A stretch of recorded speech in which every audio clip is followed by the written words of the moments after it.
Welcome, all my fellow Washington brethren and sisters. I am your man and resident Washington fan, Lou. Thank you for joining me here, the Washington Football Report, live. This is going to be a pretty interesting show. Before I even get to the proceedings this evening, I want to send a shout out to my man, Zion Chance. Happy belated birthday, my man. Hopefully you and your dad are watching. Really appreciate all the support. And hopefully it was a great birthday yesterday. And hopefully you're looking forward to many, many more. With that said, I wanted to read a message because this message, it was a damn good one. It was from my man, Ronald Tillman, on yesterday's podcast. And that was the inspiration for the title of this video. I also had another comment from my man, Kevin, the PRF, that was also another interesting topic that we covered last week on this program. And I'll bring all of those things up and we'll talk about that. We'll talk about the press conference from the GMs. Notice I put an S on that. So did Ron Rivera. We'll talk about some things. We'll go back in time a little bit. I heard a lot of guys were making the rounds over the last 72 hours. You know, Rivera making his rounds. He jumped on everybody's podcast. He jumped on every show, every radio station. So he made his rounds. Jay Gruden was making his rounds. He said some really interesting shit, man. So we'll talk about all of that stuff. We'll talk about free agency a little bit. Next week, we're really going to hone in on free agency. We're really going to start to turn and shift our focus to free agency because I think a lot of you are bypassing free agency and just going straight to the draft. And the draft is more entertaining. It's more fun to talk about, but free agency comes first. And I do think we're going to be a big spender at one particular position. And we've already talked about that, but we'll talk about some more things later on in the show tonight. But I do want to start the show first and foremost with my man Ronald Tillman's comment from the podcast yesterday. And it's a great take. He's not wrong, but I want to be able to give my rebuttal to this. So Ronald Tillman writes, "Dude, you lost me on your take on Young and Herbert." Now I'll explain this in a second. Matter of fact, let me give you context now before I read it. I need you to understand why he's saying the things that he's saying. So someone on the show, on the podcast on Wednesday, asked the following question. I think it was my man Zach, as a matter of fact. It was Zach. And Zach said, if you had a chance to do a redraft, knowing what you know now about Chase Young, having seen him for a year, and having seen Justin Herbert, would you take Herbert number 2 overall, or would you still take Chase Young? And my answer was definitive then. It's definitive now. It's not going to change. I would take Chase Young. Now, if Justin Herbert goes on to turn into a quarterback on par with Patrick Mahomes, then obviously that sentiment changes. But again, it's 1 year. It's a sample size. It's only 15 games. I thought he was good. I was never a Justin Herbert fan coming out of Oregon. I'm still not blown away. He looks the part. Looks like a professional franchise quarterback in this league for many years to come, but it's a small sample size. We all thought Carson Wentz was the guy 2 years ago when he was tearing the league to shreds. Look at Carson Wentz now. I'm sticking with the known commodity, but I'll explain that a little bit later on. Let's get to this comment. So he says, "Dude, you lost me on your take on Young and Herbert. There is not a single GM in this league after last season that would take Young over Herbert. Everyone that watches the NFL knows that all things being equal would value a quarterback over a pass rusher. Nobody would trade Mahomes straight up for Donald. Nobody. As much as I love the original LT, Lawrence Taylor, I would never have wanted him over Montana. A Hall of Fame quarterback is going to play for your team at a high level for 15 plus years, but a Hall of Fame pass rusher's shelf life is probably half of that." Everything he said there is absolutely 100% spot on and true. Okay? Nothing he said there is wrong. But that doesn't mean I have to agree with it.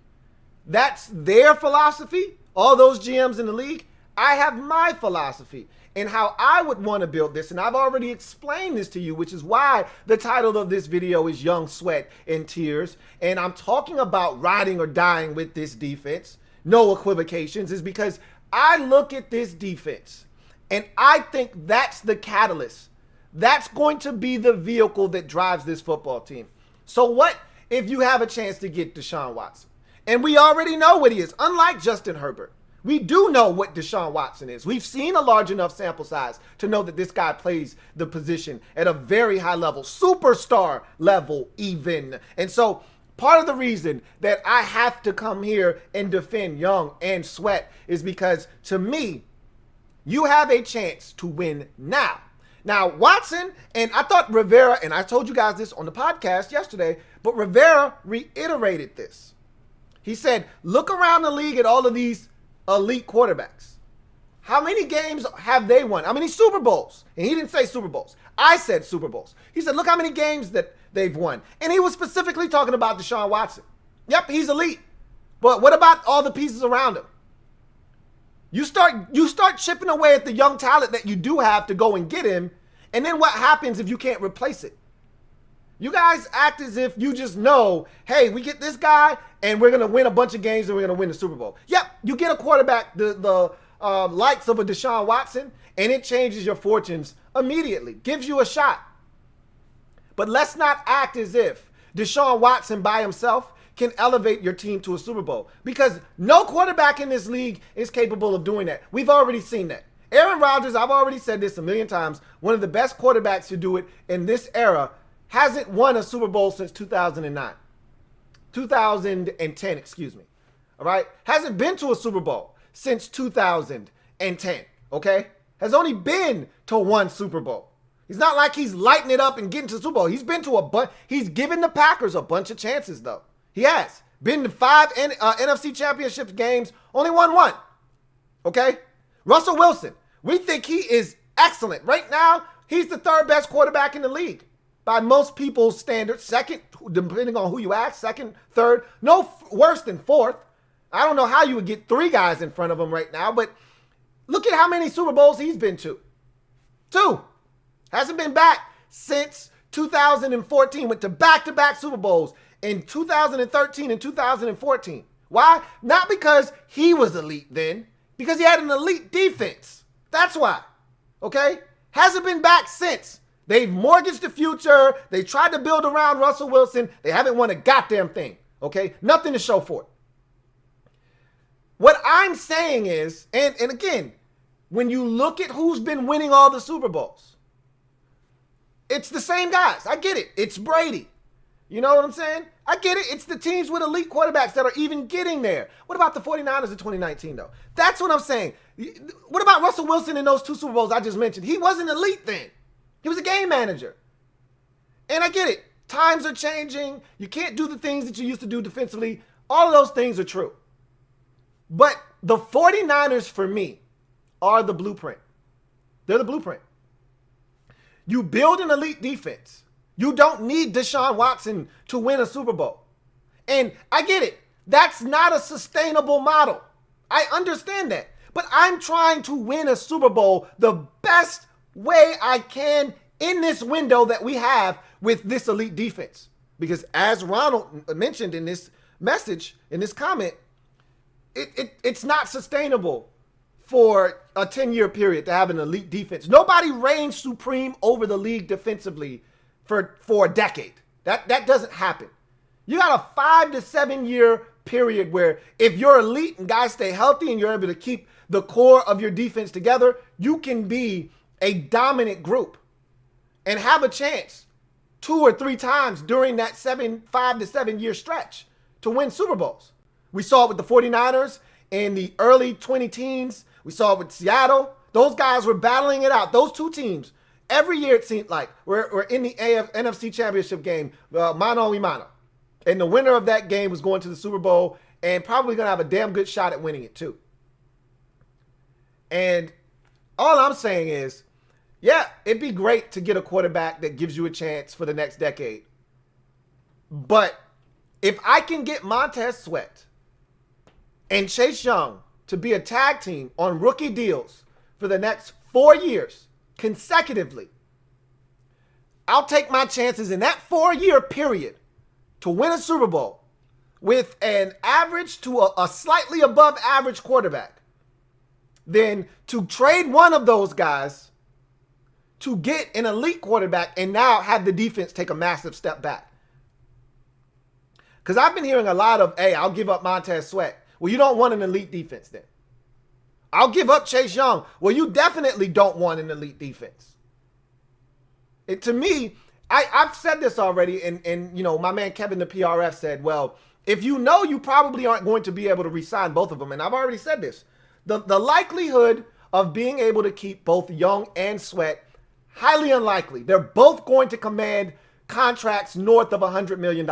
That's the going rate for elite pass rushers in this league. We know that to be true. And it's unlikely, highly unlikely, that you're going to be able to pay out $200+ million contracts to guys that aren't quarterbacks. One of those guys needs to be a quarterback. You can afford multiple $100 million contracts. One of them better be a quarterback. Or else when it comes time to sign that quarterback, you won't have the capital to do it. So the likelihood that we're going to be able to bring back both Sweat and Young, highly unlikely. Not impossible. Not impossible. Highly unlikely, though. What I'm saying is, instead of trading one of those guys because you think you're not going to be able to re-sign them, how about you maximize the time that you do have with them and see if you can't win a chip in that window that you have with the chance to be elite? Because right now, with this defense, it's impossible for you to consistently double team somebody and not have the other guy have a legitimate chance. Because as I mentioned already, you can't double team both Young and Sweat. You got to choose your poison. You got to pick your poison. You want to double team, you want to triple team Chase Young, okay? Montez is getting one-on-one on the other side. And I think both of those guys are only going to get better. They're just scratching the surface. At some point, Chase Young will be able to defeat double teams a lot better, but he's not there yet. And that's fine. That will evolve and that will develop with time. He'll get better. But right now, with him coming off of one edge and Sweat, and they're not just pass rushers. They're dominant in the run game too. Like, that's the thing. If we get another linebacker or two, primarily the middle linebacker, and you get a free safety to really complete this defense, that's, to me, all we're missing. We don't have to do anything else. Get a linebacker, a middle linebacker, to go along with Cole Holcomb, and get a free safety, a game-changer free safety. It's easier said than done. But if you can do those things, this defense has a chance to take it from really good, on the cusp of game-changing, to elite and winning 3-4 games a season by themselves, like that San Francisco 49ers game this past year, where they literally won the game by themselves. So I'm not interested in trading Young. Of course I'm not. We worked very hard to get him, okay? And I'm not interested in trading Montez Sweat, even if 4 years from now, 3 years from now even, he's gone. We can't re-sign him. And I don't see any way Washington doesn't slap the franchise tag on him if they know they can't re-sign him. And that might suck for Montez Sweat. He may not want to have the 5th-year option picked up and then have the franchise tag slapped on him the year after that. You know, he probably at that point wants a long-term deal. I don't blame him. But you do what you got to do. And we don't know which one. We could be sitting here talking about Chase Young, and I think I know which one's better. It's Chase Young. To me, it's hands down. It's not even close. But we could be talking about the wrong guy. It could ultimately be Sweat that ends up the 17.5 sack guy, not Chase Young.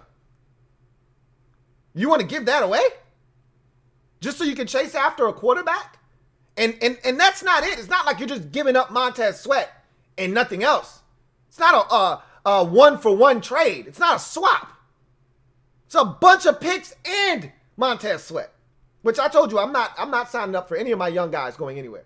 So my philosophy has always been, and I've told you guys this, and I told you this way before Deshaun Watson became a thing and a topic of discussion, that I wanted to build the infrastructure of this team up. And right now, the defense is light years ahead of the offense. So I'm going to take my strength and make it stronger. I want this thing to be overwhelmingly dominant to the point where you can't ignore us. Even when the offense doesn't have its fastball, this defense is coming. And we're going to alter and change games, and we're going to make it tough on the opposition, and we're going to have a chance to win every single week, no matter who the opponent is, because we can play difference-making D. I'm going to roll the dice on that. As Ronald said in his comment, the shelf life on dominant defense is a lot less than the shelf life on dominant quarterback play. But I've seen more teams win behind dominant defensive play than elite quarterback play with nothing around it. You take one or the other, Chase Young, Montez Sweat, it doesn't matter. You take one or the other out of the mix, it drastically changes this defense. It does. Just think back to 2 years ago before there was a Chase Young on this roster. And it was just a Montez Sweat. Granted, Sweat wasn't what he was this past year from a dominant standpoint in terms of making plays and being more comfortable. He was finding his footing early in the season in his rookie year. Still, if you take second year Montez and plant him in 2019's defense, plant him on that defense, and you could even take Jack Del Rio from 2020 and insert him on into the 2019 defense as the defensive coordinator, we still stink defensively. It's not enough. You take Chase Young or you take Montez Sweat, and this defense changes dynamically. Why? Because now you don't have to worry about the guy on the other side. Go ahead, stick Casey Toohill in on the other side. Stick James Smith-Williams over there. Knock yourself out. You want to go draft a young guy this year? Go ahead. Go right ahead. Be my guest. He's not going to be Montez Sweat. We got a top 10 talent at 25. 25, 26, wherever the hell it was. We had a top 10 talent because of a heart condition that was found, or whether it was a legitimate one or not. They found that at the combine and teams took him off their board. I'm not trading away top 10 talent, chasing after a quarterback that may be able to help us win for a decade, but is he really going to be able to elevate this team if this defense isn't still dominant? Because I watched Deshaun Watson do everything in his power last season for the Texans. Man led the league in passing yards, and they weren't empty yards. For all of you, oh, he was just padding his stats. No, they were in some ball games. They got their asses whooped too in some games. I'm not going to sit here and act like they were in every single game, but they were in their fair share of games. And he wasn't able to elevate them over the competition. They finished up that season 4-12 with the number 3 pick that is now Miami's pick because of a trade that they previously made. Tried his damnedest, couldn't get him to a respectable record. So I'll take my chances trying to build a 2012 through 2016, 2017 Seattle Seahawks type of run where I'm in the playoffs, I'm in the Super Bowl, I'm in the NFC Championship game, and I got a shot. Every single year because of my defense. And when that runs out, I'll try to replenish it. I'll try to keep this defense up to par. And hopefully we find a guy. But I'm not chasing after Deshaun Watson and hoping that he's the answer. And I'm not in a redraft. I'm not taking Justin Herbert over Chase Young, because you would just be inserting that rookie essentially into the mess that Kirk Cousins was in when he was here. No defense, quarterback trying to carry you, quarterback doing everything he can, but he can't carry the team. Defense stinks, and you're still not winning enough games. So personally, and you know, when you bring up elite guys, like, you can't say Mahomes, and it's an apples to apples comparison when you say Mahomes and Donald, because they're the two most dominant players at their respective sides of the football. But the biggest difference is they haven't gotten enough out of their quarterback play in Los Angeles. Honestly, I don't think they have enough elite players on offense. But Jared Goff wasn't good enough. That's why they traded for Matthew Stafford. But that defense got them all the way. That offense wasn't good this year at times. It hasn't been. They lost to the Jets, okay? They lost to the Jets. So that end of the season run where they were struggling to score, this defense, however, or that defense in L.A., because of Aaron Donald, legit. As legit as it gets. And I'll take Aaron Donald and his ability to take a defense and make it elite over Patrick Mahomes. Now, I would take Mahomes. But Mahomes, I told you, don't ever put Mahomes in the conversation that we have about quarterbacks. He's in a different stratosphere. Now, when you say LT and Joe Montana, I'll take LT. Because Joe Montana, for as good as he was, go look at those 49er defenses, okay? Like, it's funny that people like Tom Brady, I feel the same way. He and Joe Montana are like kindred spirits because they didn't win just because they were dominant. They were really good quarterbacks, and they were at their best when the game was on the line, and that's where they separated themselves. But you go look at those defenses Montana played with. Elite defenses. I don't want to talk about Mahomes because he's different. Okay? He's different. He's one of one. All right? Chase Young has a chance to be an Aaron Donald type. He does. Nobody else has a chance to be Patrick Mahomes. He's one of one. Okay? I think Justin Herbert has a chance to be more like Josh Allen. And we're still making sure that Allen, I told you I was a Josh Allen guy, but we're still making sure that this is legit. Like, he's not going to regress next year. If Allen is what we think he's going to be and where he's trending, in the direction that he's trending, then he's going to be an elite quarterback. Will it be enough for them to win a Super Bowl in Buffalo? We'll see. You know what would really help Josh Allen out? Or any quarterback for that matter? Elite defense. We got a chance to have it. So I'll take that over somebody not Patrick Mahomes, which again, he's one of one. All right. Those guys don't grow on trees. So that's kind of where I'm at with mine. We got a chance. We lucked into this. We got Sweat. We got Allen. We got Payne. We got Iannitis. Now we got Young. We lucked into this. We lucked into this. We should not have had a chance to get Montez Sweat. No way, no how after we effed up the draft by taking Dwayne Haskins at 15. We should have never had a chance to double back and get him. Really, we shouldn't have had a chance to get him at 15. If not for the detection at the combine, he would have been gone in the top 10 picks more likely than not. We had no business getting our paws on him in the 20s. But we did. We got lucky. And I'm not trying to disband this defense before they get a shot to become a dominant, game-wrecking, havoc-wreaking defense. I want to see this thing through. And I understand people that feel like you need to get something from Montez Sweat if you know he's going to walk. Well, you do that 2 years from now. You do that. You worry about that then. You don't worry about that going into his third season. I'm not worried about that right now. Personally, myself. Anyway.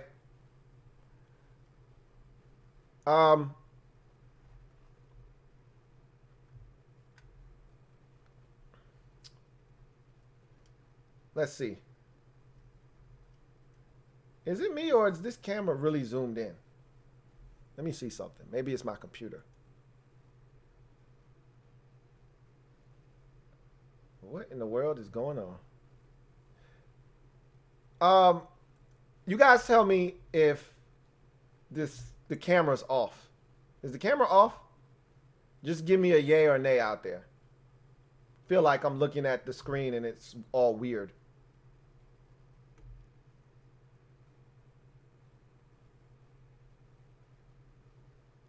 Okay. I appreciate that. I don't know what's going on. whatever the case may be.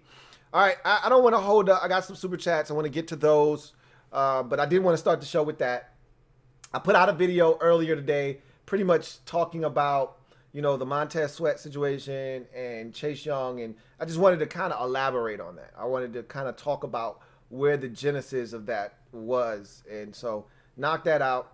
Now we can get to your comments. We'll talk about and I put out a video kind of talking about the GMs and their presser. We'll talk a little bit more about that tonight. Do want to talk about Ron Rivera. Like I said, he made his tour around all of these different podcasts and radio programs. He did the lap around. So we'll talk about some nuggets that we may have been able to uncover from him. And I also want to talk about, the Jay Gruden and what he had to say. Again, I know it's old, but I still want to talk about it. And so let's go ahead, though, and get to some of these comments real quick. We got a super chat here from Nick W. Caps. Thank you for the super chat, Nick W. Caps. Greatly appreciate you. Nick says, get your popcorn ready. Yeah, get that thing ready. Appreciate you, Nick. Got another one here from DMV Fan 123. Really appreciate you for the super chat. DMV Fan 123 writes, unrelated, but thoughts on EA college football. I wasn't a college football guy. I was a Madden guy. So I didn't ever really play the college football, the NCAA college football. I was a Madden and a Fight Night guy. So I'm more concerned about them bringing back Fight Night. And I don't play video games. I don't have the time like I used to. But I would definitely be more interested if they're bringing back Fight Night than EA's college football. Like, I never was a big college football guy. So didn't really move me when they decided to bring it back. Prodigy, thank you for the super chat. Greatly appreciate you.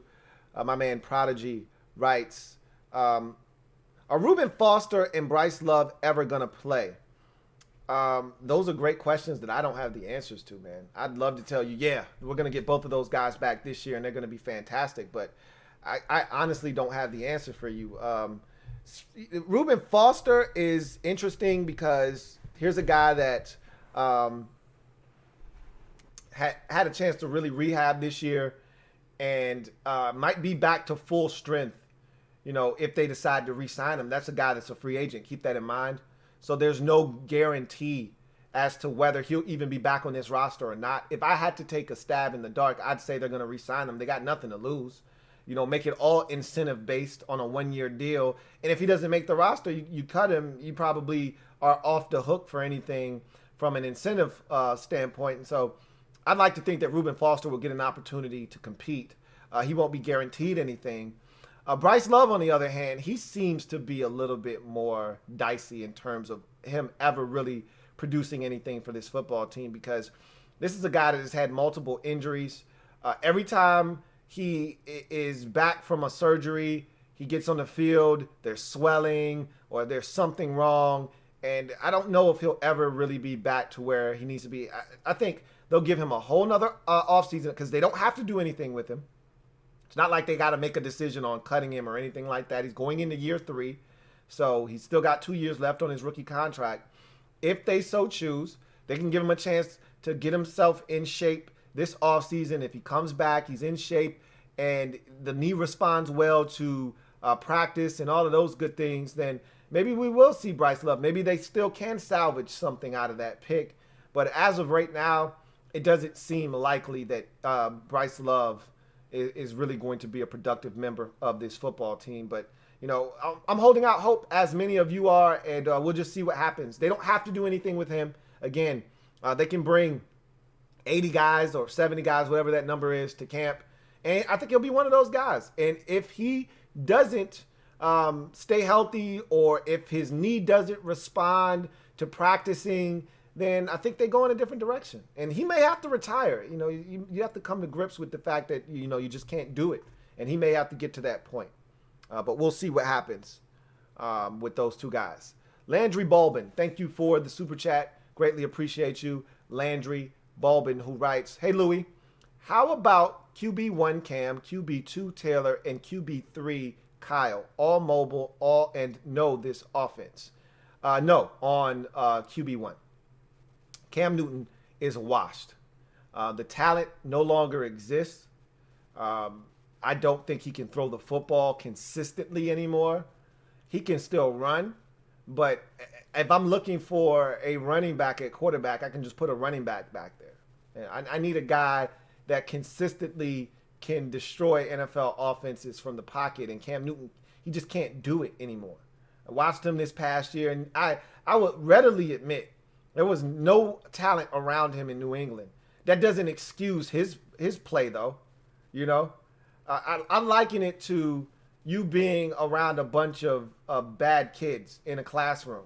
Like, they're all acting up, and you don't have to act up. You can sit there and they can do what they do, and you can still do the right thing.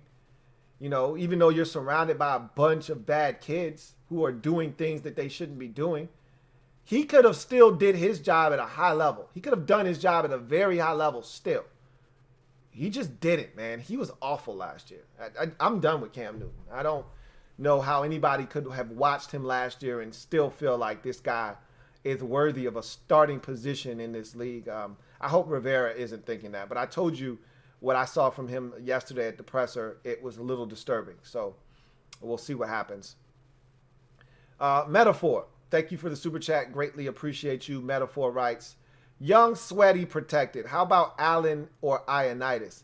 Oh no, I'm not arguing that Young or Sweat are on the block. I think Ron and company really value those two young men. And they're not thinking that far into the future about those guys becoming free agents and having to re-sign them. When that time comes and that bridge has to be crossed, they'll find a way. You know, again, Sweat comes first and Young comes after.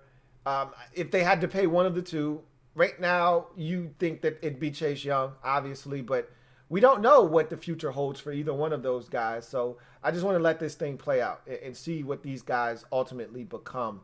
But as far as Allen and Iannitis are concerned, you know, I've heard those two guys' names, you know, brought up a ton as well. To get something, you got to give something. And so you can't just protect everything. If you wanted to get a guy like Deshaun Watson, you'd have to give up some stuff. They love Jonathan Allen.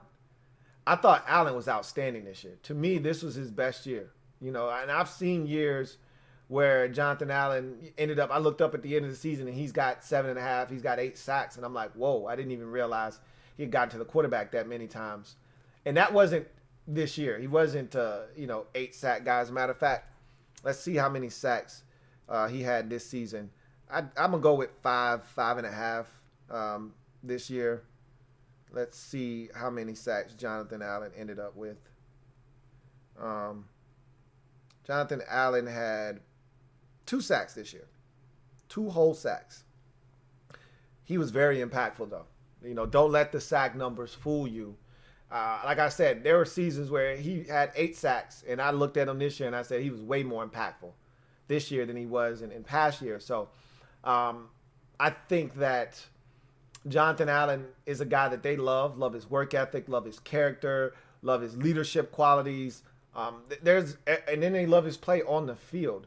I think that they are in no way, shape, or form looking to move any of these guys. I don't want to move Iannitis because, as I've mentioned to you guys, it's rare to have a pass rushing interior defensive lineman. Those are hard and rare to come by. All right, like, they don't grow on trees. You can find run-stopping defensive tackles. We can find guys that have uber athleticism on the interior, but can you turn that athleticism, that quickness, that power into pass rushing prowess and get to the QB? Iannitis has shown that over his career, and let's just go look at his numbers real quick. We missed him this year, and Iannitis at one point was one of my favorite players on this team, because of his ability to get to the quarterback. And at a time when we didn't have a lot of guys that could get to the quarterback, there were years in there where Matt Iannitis led the team in sacks. You know, Iannitis got better every single year. I thought he was poised for a breakout year. I mean, look at his stats. In 2016, he was a rookie. Didn't play a ton, no sacks. In 2017, 4.5 sacks. In 2018, 7.5 sacks. And in 2019, 8.5 sacks. I think he was on pace for 10 this year. And look, in just 2 games, you remember Iannitis got hurt very early on in week 3 versus Cleveland. In just 2 games, the man already had a sack and a half on the season. Okay? So I'm telling you that Matt Iannitis was gonna do work this year. With Young on one side and Sweat on the other side, he was going to be a problem inside for teams. And I want to see it. I want to see that. I don't want to trade him. Again, if I'm talking about building this defense into a monster, into a problem, you know, you need guys like Matt Iannitis on the interior. So I'm not interested in trading Allen or Iannitis or Payne or any of those dudes. All right? I want this thing to have a chance. Iannitis is under contract, I think, for another 3 years or so. I want to see this thing play out. You know, the only guy that I think is ultimately going to end up walking is, and that's after next season, he's got 1 more year, is Tim Settle. And that's fine. If Tim's got to go, let him try to spread his wings and get an opportunity to start somewhere. But we've got a guy with an elite trait here in Matt Iannitis. I would like to see him have an opportunity. He still hasn't had the opportunity to show what he can do with 2 monsters coming off the edge. So I'd love to see him have an opportunity where it's damn near impossible for him to get double teamed on the inside. I just want to see it. You know, maybe I'm overrating him. Maybe we're talking too much about it, but I damn sure like to see it. Rob U, thank you for the super chat. Rob U, greatly appreciate you. Rob U, as always, who writes, Lou, I don't want to trade any young talent. If a major move for a QB is not made, I wouldn't be upset, but at least bring in some competition. Oh, we're going to talk about that tonight as well. I've been saving that conversation for tonight. I've kind of alluded to this on other shows, but we're going to get into that about quarterback and what Rivera said, and how I feel that they feel. I'm projecting. I can't confirm nor deny any of this, but I'm going to tell you how I think they feel. And I don't think they're going to trade anybody. Honestly, even when they were going after Stafford, that was all draft compensation. They weren't looking to give up any young talent. So I feel pretty confident that they're not going to do anything ridiculous. I think that's all, fan speculation, hearsay, and, all of these, trade scenarios that fans are just conjuring up. I don't think they're giving any thought to getting rid of any of our young elite defensive talent. HTTR a lot. Thank you for the super chat, HTTR a lot, who writes, if my youngin' Chase, if my youngin' Chase, you going to sweat cause Allen gonna bring pain. Bars. If my youngin' Chase, you going to sweat cause Allen gonna bring pain. Okay, I see what you're trying to do there. All right. I love the fact that we got an entire defensive line that you can try to spit bars to, because we got 4 of those dudes. 5 if you add in Matt Iannitis. So they know where the bread is buttered. They both GMs talked about this defensive line and them being essentially the vehicle that's going to drive this defense wherever it's going to go. So, again, we know what time it is. Rob U, thank you for doubling up. Double up. Really appreciate you first to double up on the night. Really appreciate you, Rob U, who writes, Will Fuller is a baller but unreliable. Thoughts? You pretty much hit the nail on the head. I mean, I think anybody would love to have Will Fuller on their football team. But the issue with Will Fuller, and there was ways around this, he's going to get a sizable contract in free agency. But there's going to be strings attached. That's not a problem for the club that signs him. That's a problem for Will Fuller. Not only is he unreliable from a health standpoint, because, again, he's one of those very expensive foreign cars that needs work in the shop every so often. And you can't just get their parts from any old corner store or any shop. You got to order these parts, and you got to order them from a specific place. And so this guy's always in the shop with a soft tissue injury. He's always got something. You know, whether it's a hamstring or calf, then you get to the ankle. There's always something with him. But when he's healthy, he's one of the most explosive players in football. If you want me to be brutally honest with you, and I'm not bullshitting you here, after Tyreek Hill, I think the next most explosive player in the league is Will Fuller when he's healthy. I mean, that's saying a lot. There are a lot of dynamic guys that can run and get behind a defense in this league. But pound for pound, if I'm putting down money, give me Tyreek Hill first. I'm taking Will Fuller second, man. Go find me another guy that is exploiting defenses at the rate at which Will Fuller is doing it 40 yards down the field. Excuse me. You won't find many doing it better than him. So I think there are a ton of teams that are going to be very interested, ready to pony up for Will Fuller's services despite this suspension this year. And it's his second offense because he got a 6-game suspension.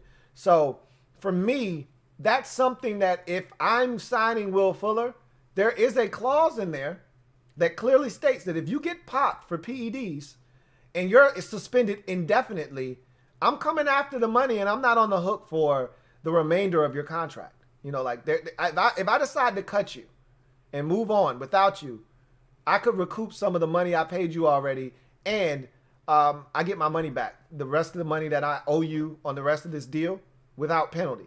So there's stipulations that you can put into that contract to make sure that he understands that any other slip-ups and you're done.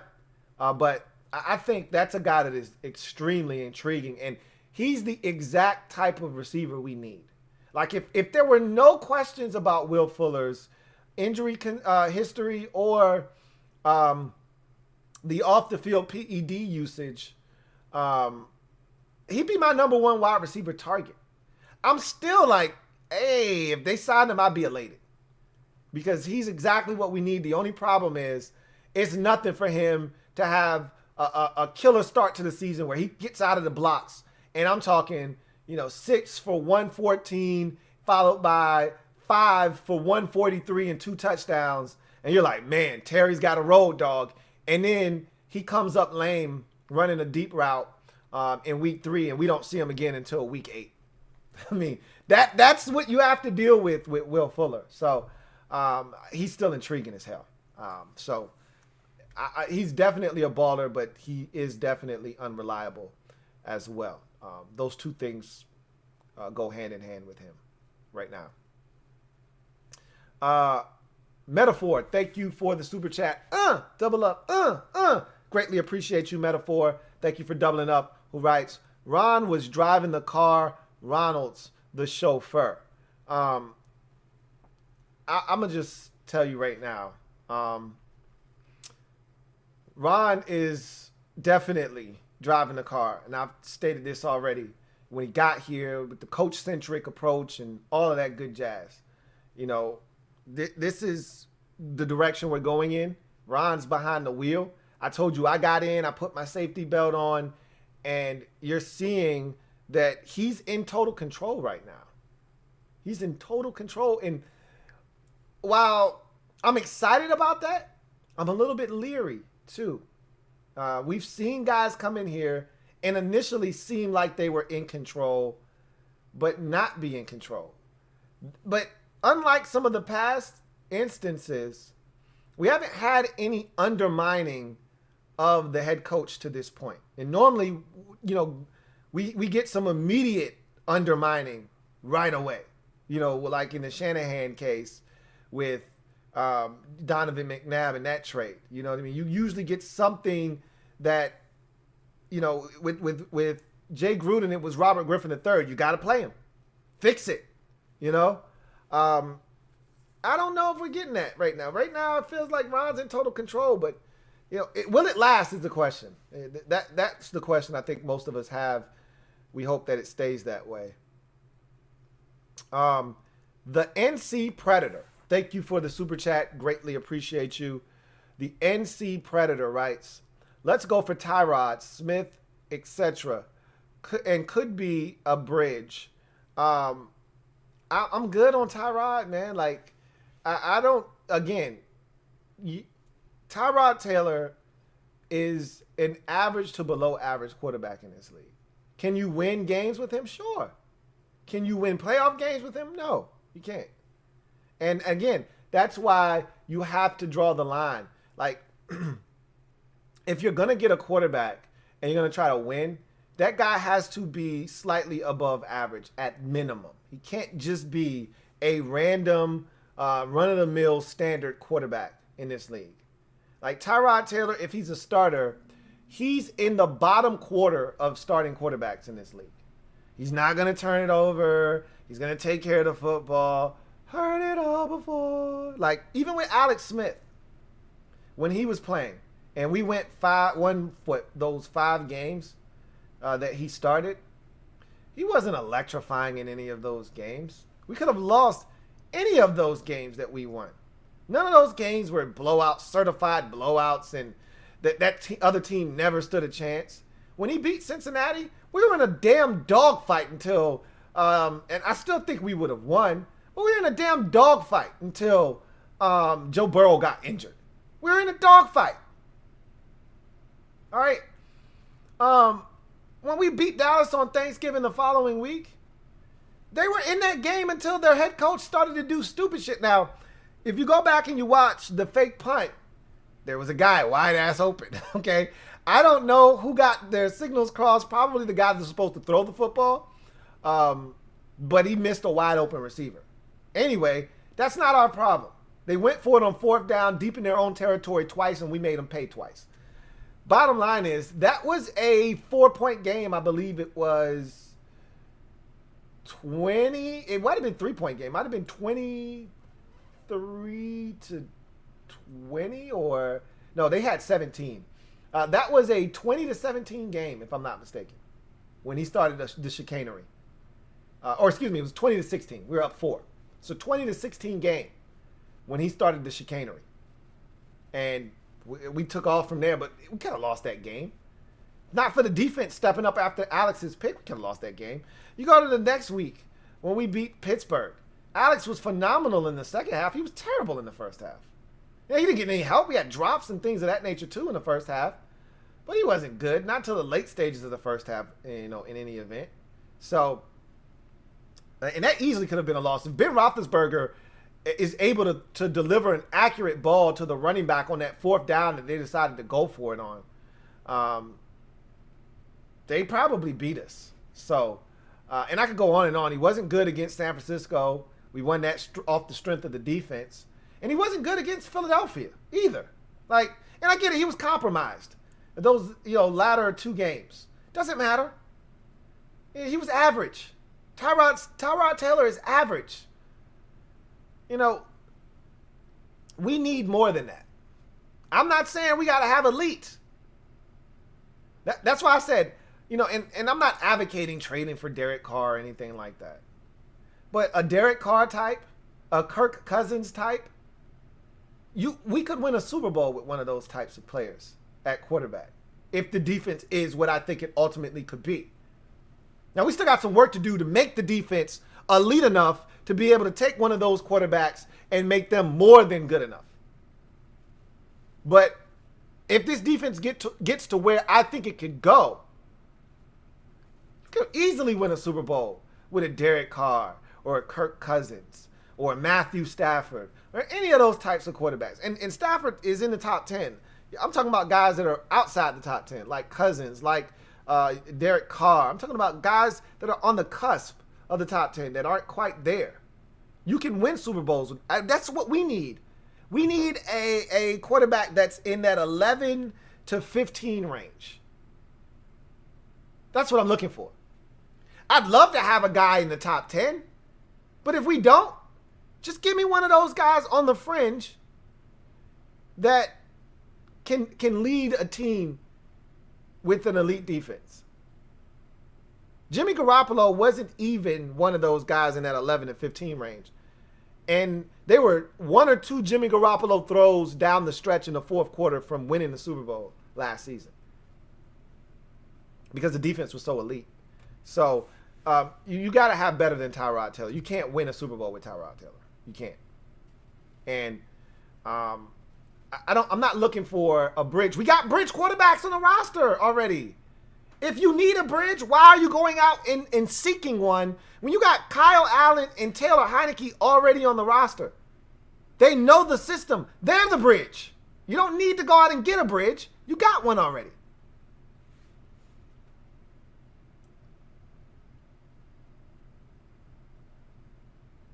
Rob U, thank you for tripling up. Rob U, greatly appreciate you. Who writes, Lou, Deshaun Watson is a star, but giving up what it would take to get him is crazy. Now, let me stop you there. We don't actually know what it's going to take. We can only speculate. And I surmise that it's going to take a hell of a lot, just as you are insinuating here. But we actually don't know. You know, at one point, John McClain of the Houston Chronicle, and I talked about this already, clearly stated that the Texans didn't care about what the Lions got for Stafford. They weren't interested in upping the price. It was 2 1s, 2 2s, and 2 young defensive players. Young being the key word, guys on rookie contracts. That's a lot though. It's a lot. You says, would much rather draft and develop our own. Have we not learned yet? I don't know what, is going to become of the Washington football team's quarterback position in this offseason. Whether they are able to secure someone in free agency or via a trade, or they get a guy in the draft. I don't know what's going to become of the position. But I can tell you this. As a fan that has seen them do everything, seen them trade for guys, seen them sign guys, seen them draft guys, I would much rather go the draft route. And if I swing and miss, I'll be just like half of the league that has swung and missed and continues to look and search. We've been searching for 30 years, and we've went every route imaginable. We've gone the draft route, whether it's Heath Schuler or it's Patrick Ramsey or it's Jason Campbell or it's Robert Griffin III or it's Kirk Cousins or it's Dwayne Haskins. We've gone the draft route. And any other quarterback in between that I may have left out. We've gone the draft route. Hasn't worked. We've gone the trade route. Trade/free agency route. Whether it's Jeff George or it's Brad Johnson, even though Brad was highly successful with us and got run out of town, and I thought he was doing some really good things, but that's nor here nor there. It's Donovan McNabb. It's all of these guys that we've brought in that haven't worked for us. And the list is very, very long. It's time that we draft. We just stick with the plan. If we can find a veteran, I'm not opposed to it. I've already said that. And Ron has said this. They're looking. They're looking. But they're not trying to mortgage the future either. Like there has to be this battle. And honestly, Ron doesn't know. You listen to him talk about there's a balance. There's a fine line that you walk and you're trying to figure that out, between mortgaging the future to get a young guy that can be your quarterback and your signal caller for the next decade versus getting that guy and then giving up too much to get him and really suffering roster-wise for, the foreseeable future because of it. There is something to be said about that, and there's this balancing act, and I think they're struggling with that right now. But I do think they recognize that, we're close, and getting a veteran in here gives you a shot a lot faster than drafting a young guy and developing him. But as I mentioned, when Ron first got here, the plan all along was to draft and develop. It wasn't to go out and try to, jumpstart this thing and cut a corner by getting a guy in free agency or trading for somebody. It was draft and develop. Well, we won the division at 7-9, and it changed everything. And I think some of the players that they weren't sure about were a little bit better than they thought. And all of a sudden they look up and they say, hey, we're like 3 or 4 players away from really competing for something meaningful here, And quarterback obviously is the biggest one of those dominoes that they really need to take care of before they're able to play the game at a high level. So I think you got to understand this is a new regime. So us as fans, we've been through all of that. Rivera and company haven't been through that here. So they're not looking at the past history of this organization and taking that stuff into consideration and into account. They're trying to do whatever they feel like is in the best interest of this team. So we'll see what that exactly is. I can't tell you that right now. Got another super chat. This one is from Brian Haynes. Thank you for the super chat, Brian Haynes. Greatly appreciate you. My man Brian writes, "Hey Lou, are your standards high for defensive end rookies after seeing Sweat and Chase play this year?" This isn't a deep draft. This isn't an elite draft for defensive ends. Like, there's some guys that have potential, like Gregory Rousseau, and he has a teammate that's pretty damn good that may even get drafted higher than him.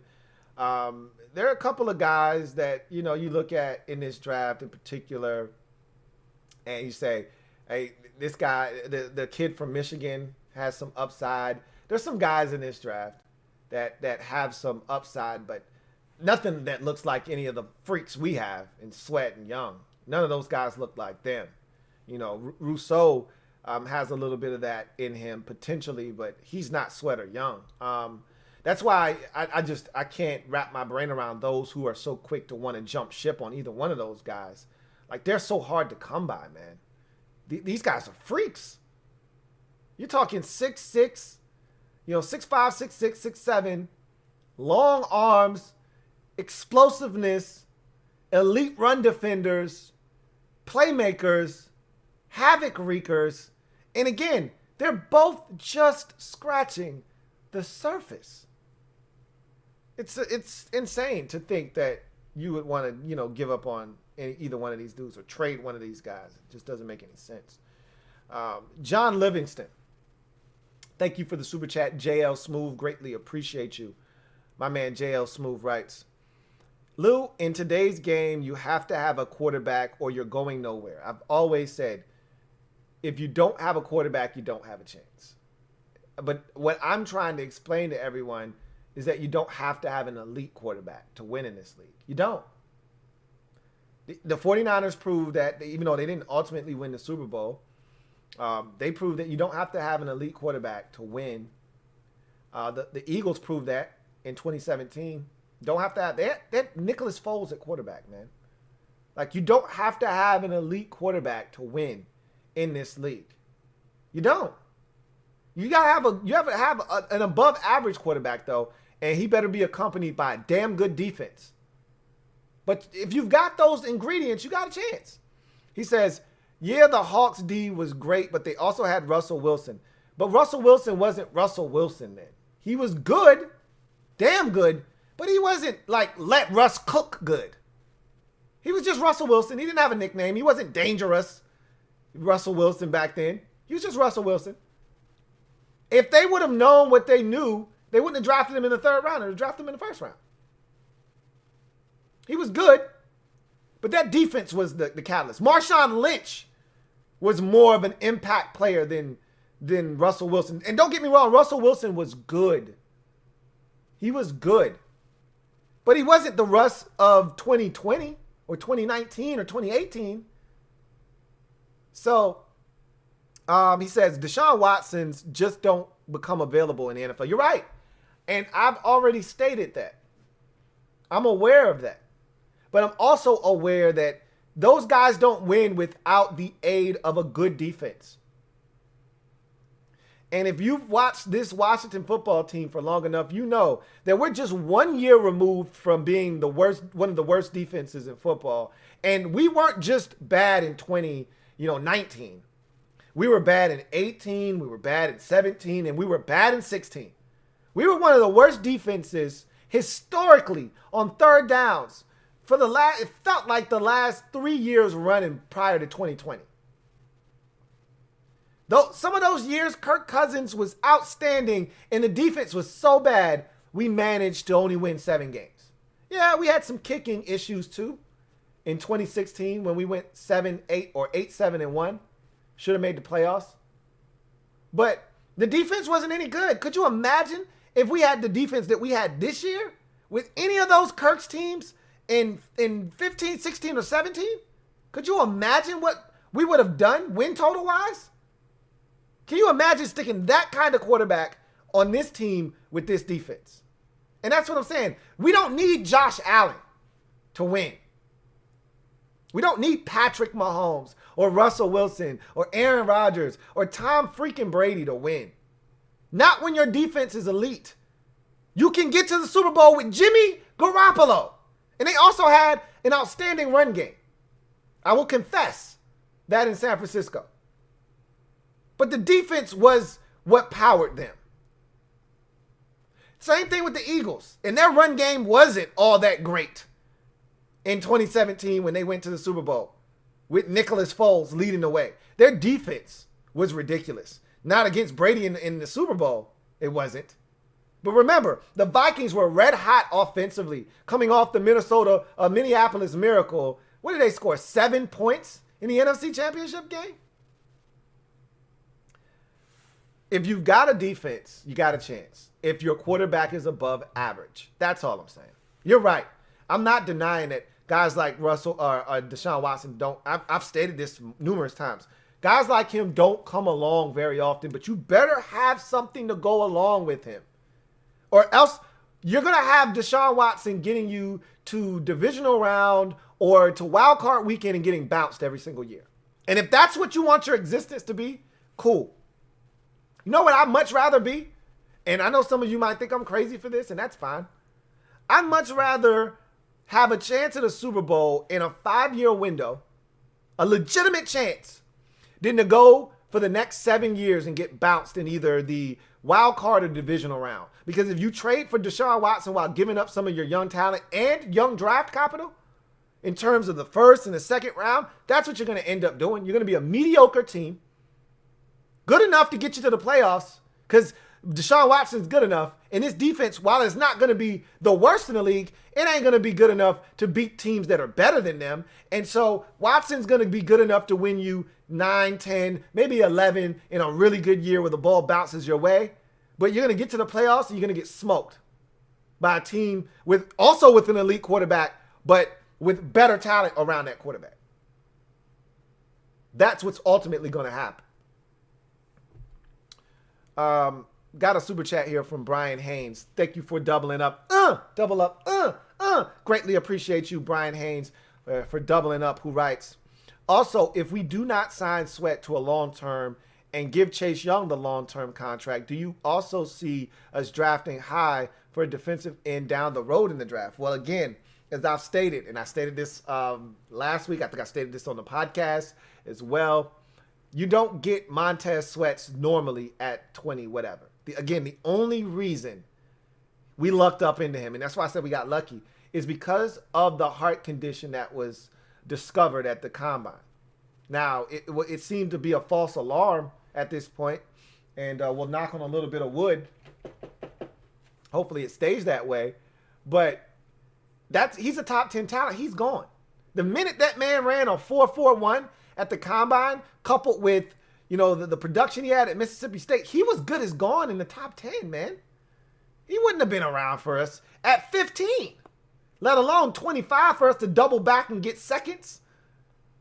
We screwed that pick up, and we got lucky that he was still there for us to trade back into the first round to get.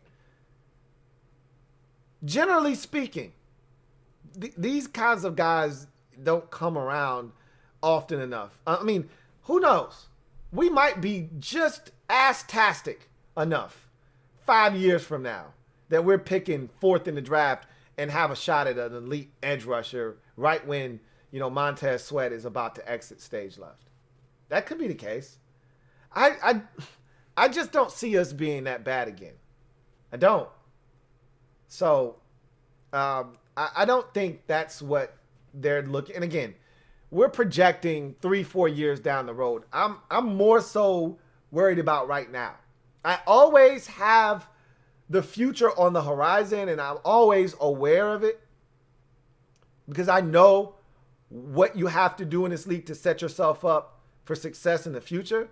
But I'm really just really singularly focused on right now. We just went 7-9 and won the division. I'd like to improve upon that and have a chance at winning the division again. You know, Vegas already put out their odds for next year, and I think we have the second worst odds in the league to win the Super Bowl. So, again, Rodney Dangerfield, man, we get no respect over here. I get it, though. We don't have a quarterback. And until we figure that out, Vegas is like, you stink. I get it. That's okay. Vegas also didn't think we were going to win the NFC East. And Vegas probably didn't think we were going to even come remotely close to beating Tampa Bay in Wild Card Weekend. I don't know what the odds were for that game. I bet you they were pretty damn high. And I bet you we covered in that game. More likely than not. Maybe we pushed. Maybe the number was 8. And we hit it right on the head. But I can tell you this. This team is a lot better than people think. And we are literally consistent, not elite, consistent quarterback play away from being relevant. Not winning anything of note, but just being relevant. I feel like if we get 16 weeks of Kyle Allen and he's playing the way he did before the injury, look, he's going to make mistakes. Not saying that he's perfect. But if he is able to run this offense and gives us consistent play, or it's Taylor Heineke and he's able to give us consistent play and stay healthy and run the offense, so it's a 9, 10, 11 win team. I can see it happening. We got enough talent to do it, especially if the defense continues trending in the direction that it's going. And that's all I'm saying. King of the North, thank you for the super chat. Really appreciate you, King of the North, who writes, right now, Sweat is an 8 to 10 sack guy. That is easier to replace than an elite quarterback. I understand having a cutoff point, but don't get making players off limits. You take the sure thing over potential. Right now, he is an 8 to 10 sack guy. Right now. That could easily be 13 to 15 next season. I totally understand that. But what you're missing is you're just talking about Montez Sweat by himself. Think about what taking him out of this defense means for the collective group on that side of the football. That's what I think a lot of you are missing when you start playing the juggling act with trading guys and throwing guys into deals, and we don't need this guy and we don't need that guy. Sweat might be an 8 to 10 sack guy. Sacks aren't everything, by the way. Pressures and stopping the run and deflecting passes. I don't personally believe we beat the Pittsburgh Steelers without that batted ball in the air that gets picked off by John Bostic. I think the Steelers are going to go down the field and they're going to ultimately get in the field goal range and either tie the game or they're going to beat us. Personally, that's what I think. You impact games with things other than sacks. Stop getting hung up on sack numbers because there are other ways to impact a game other than just the number of sacks that you have in any given season. So Montez Sweat is more than just his sack total. But yes, right now he is an 8 to 10 sack guy. That's right around where he is. That's not where he's going to end. Okay, he's going to be way more impactful than that when he figures it out. Now, I still don't think he's totally figured it out yet. And if he doesn't, then yeah, he's an 8 to 10 sack guy. Dominant run defender. Gets his hands up in the passing lane. Plays the hell out of boots. You can't boot to his side. It's almost impossible. He's too fast. He's too athletic. It's hard to throw it over him. There's a lot of things he brings to the table. If he's just an 8 to 10 sack guy, I'd still take him. Because of what he means to this defense. You take him out of this defense, and you're just a regular NFL defense again. You're no different than Dallas. You're no different than Philadelphia. You're no different than, Carolina. You're no different than any other run-of-the-mill standard NFL defense that's out here going 6-10, 5-11, and not having a chance to win big. You're any of those teams. Go right ahead. Dak Prescott, and say what you want about them falling behind and teams playing soft coverages, whatever. Dak Prescott was on an NFL record-setting pace before he got injured. A record-setting pace in terms of he was on pace to throw for over 6,000 yards after the first 3-4 games of the season. And you know what their record was? 1-3. Why? And they were getting their asses handed to them in 2 out of those 4 games. Against Cleveland and against Atlanta. You know why? Because their defense was awful. And for as good as Dak Prescott was and as much talent as they had around him, 3 of the best wide receivers you will find in terms of a collective group, and they had a solid tight end, and they had Ezekiel Elliott, and they had the other kid in the backfield, and yet they were getting their asses whooped every week because their defense was awful. I'm just saying, you take Montez Sweat. Don't look at him as a single entity. Don't look at him as just a piece that you can throw into a deal. Look at him for him being one of 11 guys on a defense that with this one guy of 11 in Sweat and this other one of 11 in Young, they have a chance to make this defense elite.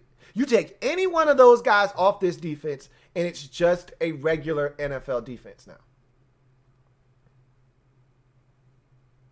You got to have the tag team partner. You got to have the running mate on the other side. You know why Tampa's so nasty on defense when they get it revved up? It's because on one side it's JPP and on the other side it's Shaq Barrett. And if one doesn't get you, the other one can. That's how they sacked Aaron Rodgers 5 times. Take either one of those guys off the field. I guarantee you Tampa Bay is not in the Super Bowl right now. I guarantee it. There's a dramatic difference between 1 and 2 elite pass rushers. That's all I'm saying. Got another super chat. This one is from Martin Matthews, my man Double M. Thank you for the super chat. Martin Matthews writes, "Hey Louie, Jabril Jenkins looks like another Reuben Foster at linebacker. Did you have a chance to look at his tape? If so, what do you think? He is a beast." No, I haven't. Excuse me. I haven't looked at anybody. I'm on the quarterbacks right now. I'm just finishing up the Clemson quarterback, Trevor Lawrence. And like I said, once I get started, it always takes me a long time to get started, but once I get going, I'm off and running. So we'll be off and running here shortly. And again, before it's all said and done, we'll talk about all of these guys, and I'll tell you what I think. But I can't tell you anything about Jabril Jenkins quite yet. Metaphor, thank you for tripling up. Greatly appreciate you. My man Metaphor writes, NFL honors Saturday night. Alex accepts comeback player award. Announced his retirement during acceptance speech. Tier respect. I hope you're right. I think you're wrong. I told you. I watched a man on that 60 Minutes piece that had no intentions, that sounded like he had zero intentions of hanging his cleats up. That said, that was before he had a chance to get away, talk with his family, and kind of map out his future. And he could have talked to his wife, and he could have talked to his kids, and they want daddy at home, and she thinks that he's had enough. But I don't think that's what's going to happen. I think Alex is going to talk about perseverance and talk about the journey that got him back to where he is now, and that he's not done yet, and that, there's still more chapters to be written in the book of Alex Smith. And I think he's going to be back, man. And I think that Ron is going to allow him to come back. Ron has already said, if we got to come back with all 4 of our quarterbacks, then we'll just do that. That's cool, but not what I was hoping to hear in terms of Alex being. Because if Alex comes back, he's going to be your starter. I mean, I don't even think it's going to be a competition. If Alex is back, I think they're just going to roll with Alex. So, Rob U, thank you for your 4th super chat of the night. Greatly appreciate you, Rob U, who writes, with a defense this solid, wouldn't a competent quarterback play be enough to compete Winston or Mariota? I'm eyeballing Mariota. So I heard a rumor that the Raiders may be inclined to move on from Marcus Mariota this offseason, even though he's got a 2-year contract. I don't believe that to be the case. I don't know how hard up against the cap they are, or what they have in store for them in the future as far as moves that need to be made. I think they really want to keep Nelson Aguilar. They signed him to a very affordable 1-year contract. He outperformed that contract, and he showed up as a leader. At the end of the season, he called out his teammates for some lackluster performances down the stretch, and I think they view him as a guy that could potentially be a leader in that locker room. I don't know. I could be just talking, but if they were to do something with Mariota, that's a guy that I'm really interested in. I'm intrigued by. I'd even be willing to give up a pick for him because it wouldn't take a 1st or a 2nd to get him. You probably could give the Raiders a 4th round pick for Marcus Mariota. And I'd eat I think he signed a 2-year, $17 million deal. I don't know how that cap number looks, but it's not more than $8 million, 8.5 or whatever. So I'd be willing to eat whatever the cap number is. It's not going to be a lot. To give him a 1-year audition. I mean, you could say the same thing for Sam Darnold. I don't love him, but I wouldn't be mad if they gave up a 2nd for Sam Darnold. But, all indications point to the Jets wanting a 1. And that may be what it ultimately takes, a late 1 to get him. Like an Indianapolis, for instance, back into the 1st round. I could see them saying, you know what? We think Sam Darnold has some promise and a bright future. We'll give you our 1st round pick for him. There's guys out there. There really are some options available. We'll see what Washington does. I can tell you this, and I'm going to take this time to say this now. Ron Rivera, and I said this already, so this is it for you guys that have been watching all of my programs. This isn't new news. This isn't something that you haven't heard me say before. You've heard me say this before, but let me say it again. Ron Rivera isn't sold on the quarterbacks that he has. He does not want to go into 2021 with Alex Smith, Kyle Allen, Taylor Heineke, and Steven Montez. He doesn't want to do that. All his actions to this point to him feeling like we need an upgrade at quarterback. And I don't think they're done chasing after a veteran or potentially getting a guy in the draft. If they get a guy in the draft, it's less likely that they go after a veteran.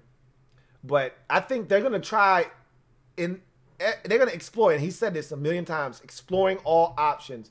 I think they're going to explore all options in free agency and, via trade before the draft. Once we get to the draft, if a guy that they like is there, they're going to take him at quarterback. And I think they're just going to say, all right, got our young guy. We got a couple of quarterbacks that can serve as a stopgap. We're good. We're just going to rock with what we got. If they don't like someone in the draft, they're not going to force the issue. And I can tell you this. Have you guys heard the rumor about Washington potentially liking Justin Fields? I so don't want to go down that road again. I hope that's not true. I hope they're not thinking about trading up to get him. And I could be wrong about him, and he could turn out to be a phenomenal NFL quarterback. I just don't see it. I felt the same way about Dwayne. They're two different entities. And this has nothing to do with Ohio State quarterbacks. I just don't like Justin Fields' game. Period. I felt the same way about Dwayne, and it proved to be true. And I just hope that they don't go after Justin Fields. If he falls in your lap, fine, take him. But don't go up to go get him. I don't think they are. But I heard rumors this past week. I don't know. You might have heard the same thing, that they were interested and they really like Fields. And there could be a potential for them going up. Don't do it. Don't do it. But as Rob, you said, Winston's out there. Mariota could potentially be an option if you're willing to give up a mid to late round draft choice to go get him. I think that there are some guys that are available, Dak Prescott included, that Washington will take a long, hard look at.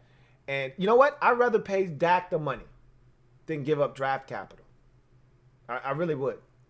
I'd rather pay Dak the money, take advantage of this window that we have right now. Obviously, you're not going to be able to afford everybody, but you got a window. If Dak Prescott is your quarterback, you got a window over the next 3 years, 3 or 4 to be exact, where you are legitimate Super Bowl contenders. You get Dak Prescott, and you become a Super Bowl contender. I firmly believe that. Because you would have gotten him without having to give up any portion of this football team that's going to help you buy and contend for a Super Bowl. Whereas if you go after a guy like Watson, you're going to have to give up some of the guys that are going to help you contend for that Super Bowl. So there are a lot of options out there. And I think Rivera, as he said, they're not going to leave any stone unturned. D. Davis. Thank you for the super chat. Greatly appreciate you. D. Davis writes, hey, Lou, if we get Curtis Samuel in free agency, do you see the football team cutting Steven Sims? If they get Curtis Samuel, I don't see them cutting Steven Sims immediately, no. But what it does do is it lessens the likelihood that he makes the team because they are similar football players in terms of what they bring to the table. Curtis Samuel is more of a slot guy than he is an out wide receiver, which Steven Sims is a slot guy specifically, primarily. He doesn't play out wide. So I could see them moving on from Steven Sims. But again, Sims isn't as bad as you guys want to make him out to be. And if they get to their final cuts and they decide to keep 6 receivers and they decide that Steven Sims is one of the 6 best receivers on the team, then he'll be back in addition to Curtis Samuel. But if they sign Curtis Samuel, the likelihood that Steven Sims survives on the roster it's very slim. It takes a massive blow because, again, when you look at the receiver position, let's just go with the premise that you proposed of Curtis Samuel being signed in free agency, which is a very distinct possibility. I actually see that happening. You got Terry McLaurin, Curtis Samuel. You've got Antonio Gandy Golden.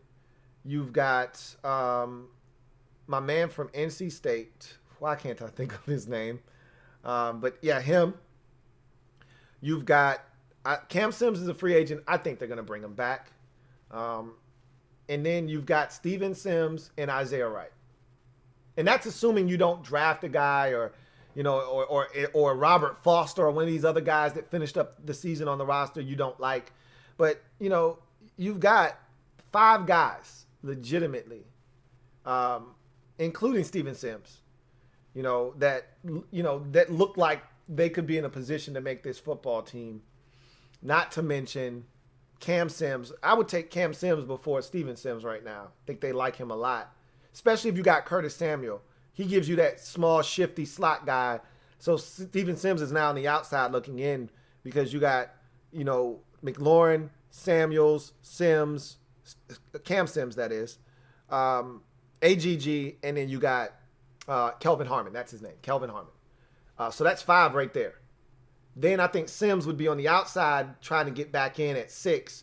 And then don't forget they like Isaiah Wright. I don't see what they see in him, but they like Isaiah Wright. And you still got other guys, as I already mentioned, like Robert Foster, who were on the team at the end of the season that they may actually really like. So it'll be interesting to see what they decide to do if, in fact, they get a guy like Curtis Samuel in free agency, which I anticipate them doing, or at least going after him. It will impact Steven Sims, but not necessarily to the point where he's going to get cut. But it does make him a guy that could be very expendable at that point. Rob Yu, thank you for your 5th super chat of the night. Greatly appreciate you. Rob Yu, who writes, any interest in trading for Orlando Brown? No. No interest whatsoever. For those of you not following the Orlando Brown situation, this is a guy that had been drafted by the Baltimore Ravens, and he was a left tackle at Oklahoma. They drafted him. They moved him to the right side of the field because they had Ronnie Stanley already at their left tackle position. And Orlando Brown, who we all chastised for one of the worst combine performances we had ever seen, actually came in the league and tore it up as a third-round pick. And they hit a home run. And then Ronnie Stanley signs an extension this year. Big money. Rightfully so. He was playing outstanding football as their long-term solution at left tackle. And he goes down. Like the same week he signs the contract, he gets injured. They move Orlando Brown from right tackle to left tackle, and they don't miss a beat. And from that point forward, Orlando Brown's like, I'm a left tackle. And the Ravens are like, yeah, but we already got one. You remember Ronnie? Yeah, that's your guy. He's like, yeah, I'm cool. I understand that. I'm a left tackle. Essentially what he's saying is, hey, you can play me at right tackle, but you got to pay me left tackle money. It's not going to happen. And so, and he's at this point pretty much saying, I don't want to play right tackle anymore. I want to go back to my natural position of left tackle. And they're kind of at a stalemate now. They're probably going to have to trade him. Okay. That means someone out there with a left tackle issue is going to potentially get a guy that has played in this league at a very high level at left tackle. We aren't in a position to trade for and then pay Orlando Brown. Keep in mind that if he is in fact a left tackle, the Ravens aren't going to just take a third or fourth round pick for him. They're going to want some, high draft capital, first, second round type of pick for this guy. Starting left tackles don't grow on trees. So you're going to have to give up. I don't think they're going to get a first, but they probably get a second for him. But not only is it the draft capital, I'm really not that concerned about that. It's what you're going to ultimately have to pay him that is very worrisome. No, I'm not interested in Orlando Brown. As I've mentioned, our tackles actually didn't play all that poorly last year. They were actually pretty damn good, considering the circumstances. So if they drafted a guy at left tackle, I wouldn't have an issue with it. But as far as going out and signing a guy in free agency, nah, I'm good. I don't see us doing that. Samuel Burker, thank you for the super chat, Samuel, who writes, thoughts on wide receiver 2, O-line or linebacker in round 1, Kyle Trask in round 2 if we can't find our guy in free agency. Trask is mobile and has a big arm. So Trask isn't what I would call mobile. He's what I would call serviceable. All right. He's a guy that is, what's the term I used to use for guys like him? I can't remember what I used to say. But he's not a guy that is like got cement in his feet. Like he's not stuck back there. Anyhow, Kyle Trask in rounds, 2 or 3, I had no problem with him. None. Mac Jones in round 2, got no problem with him. I don't think he's going to last that long. Trask, however, I do think is a second round pick. I have no problems with you taking him in the second round. None. As far as the first round with a wide receiver or offensive lineman or a linebacker, of the 3, linebacker I think is the highest priority. I think they're going to get a wide receiver number 2 in free agency, or at least a guy they deem to be wide receiver number 2. I may not necessarily agree with it, but okay, it's an upgrade over what we had. Offensive line, I don't think they see as a problem, especially if you bring Brandon Sheriff back. If you re-sign Sheriff this offseason, which I think is high priority for this organization, and they've stated it numerous times that they want Sheriff back, at that point, you got every single offensive lineman on the roster that are starters under contract for the next 2 years, at least. So I don't see them going O-line. They got depth with the draft pick that they made last year, whether they kick him back outside to tackle and Sadiq Charles or leave him at guard. They got plenty of depth in I think Jaren Christian, if I'm not mistaken, is a free agent. I don't think. Let's see what Jaren Christian is. I think he was a 2016 draft pick. If not, then he's a free agent. If he's not a free agent, then you're good. I don't think you actually have to do anything because at worst you have depth at left tackle. And looks like he's been in the league 3 years. So 2018 was his first draft, so I was way off. So yeah, we still got another year at Jaren Christian. We don't have to do anything at tackle with Christian and Cornelius Lucas at left tackle. I think they feel good about that, and they should. I thought those guys performed well, especially down the stretch. I thought Cornelius Lucas played really well down the stretch. So I don't think that neither of those guys are elite, but you don't have to have elite to have a offense that's functional. That was the phrase, functional mobility. That's what Kyle Trask has. Functional mobility. That's what I used to say about guys like him. He can get around, but he doesn't want to, and you don't really want him to. But he can if he has to. I mean, they used to run read options and things like that with him, but it wasn't dynamic by any stretch of the imagination. It was just a form of them trying to keep the defense honest. Like, hey, he will run it. We don't want him to, but he will. So I wouldn't have a problem with Trask in round 2. And I think of the 3 positions, wide receiver 2, O-lineman, and linebacker, I think they would ultimately settle in on linebacker because I think they're going to get a wide receiver in free agency. And I don't think the offensive line has any issues to where you got to spend an early round draft choice on it. I think, don't get me wrong, I could see them taking a guy for depth purposes in the 3rd or the 4th or the 5th, or the 6th or the 7th for that matter. But as far as taking a guy in the 1st round, I don't think they're going to do that. But we'll see. So it's plenty of guys that will be available at 19 if they are to stand pat in this draft. Martin Matthews, my man, Double M, thank you for the super chat and doubling up. Double up. My man, Double M writes, hey, Louie, learn me up. No one is even whispering John Ross, and I like him. What don't I know about John Ross? Thanks, ahead of time. I've talked about John Ross on this very program multiple times, and I told you I want me some John Ross. I told you that is a guy that I am willing to explore this offseason, and I don't think it's going to cost you a ton of money. As a matter of fact, more likely than not, John Ross is going to be out for a prove-it deal, a 1-year deal.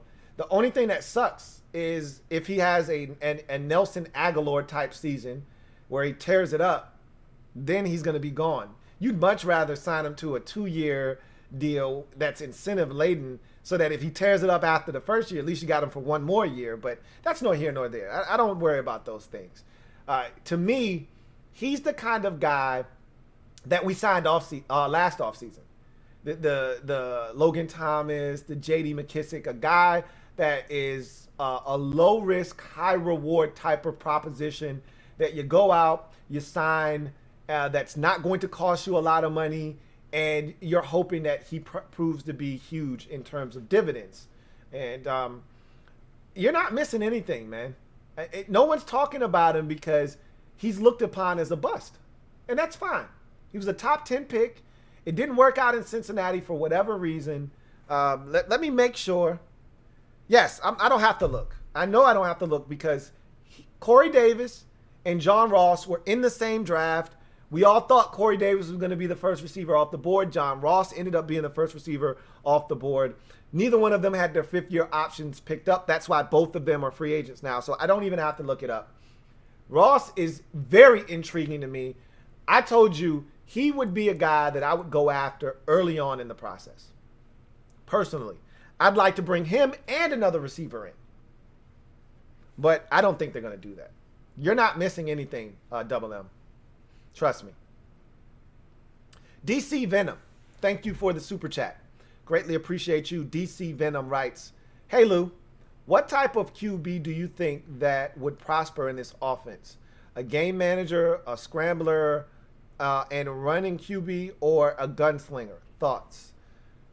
Honestly, we've already seen that a game manager can function very well, very highly in this offense because Alex Smith is the true definition of a game manager. We saw how many times he got it to J.D. McKissick underneath or Logan Thomas underneath. So we know that those guys will get a lot of work if you've got a game manager. We also saw that if you get a guy that can push it down the field and can use his legs, that could work, i.e. the playoff game with Taylor Heineke. I think the guy that would work best in this offense is a quick decision maker, which is why a guy like Mac Jones is intriguing from the standpoint of you don't have to scramble if you know where to go with the football. You still want a guy that when things break down, they can make a play. But in this offense, there are ways to get rid of the football where you don't have to put yourself in a position to have to get out of harm's way. There are outlets, there are places to go, there are answers for different defenses. So you want your quarterback to be mobile. All right? Who are we kidding? You want a guy that, can extend plays with his legs, and if he needs to run, he can run. But I think the guy that really will flourish in this offense is a quick decision maker that can read the field, that can see what the defense is in, identify it, and know exactly where to go with the football. Can manipulate defenses with his eyes, dictate coverage by where he's looking, knows that I got a guy running a seam route on the backside of this play, and so I'm going to stare front side, knowing that if I stare this way, I got a single high safety in the middle of the football field playing cover 3, and if I stare this way, I'm going to get that safety to cheat over to the front side of this play, and I'm going to throw to the backside, or vice versa. You know what I mean? So knowing the entire time where you want to go with the football. So I think that's the kind of quarterback that we need. It doesn't necessarily need to be one of these types. I think it just needs to be a decision maker that is decisive, that knows where to go, that is accurate with the football, that will give guys an opportunity to run after the catch. Because this offense is set up for a lot of yards after the catch. We run a lot of mesh concepts, a lot of opportunities for guys to catch it out in space. If you put it where it needs to be, there's green grass in front of guys in this offense. So I think we need an accurate quarterback, a decisive quarterback. That's probably more important than a guy with wheels. As much as I would like to have a guy with wheels, that's why Mac Jones isn't a guy that I'm willing to discount. Because if he can operate quickly, like Kirk Cousins. Now, that's funny how many of you dislike Kirk Cousins. Well, Mac Jones is very similar to Kirk Cousins, but less of an athlete. Kirk is a much better athlete than Mac Jones. They're very similar in their skill sets. Arm talent, decision-making, decisiveness. They're similar guys. Yet, you want one, you don't want the other. But that's nor here nor there. Calvin Krim, thank you for the super chat.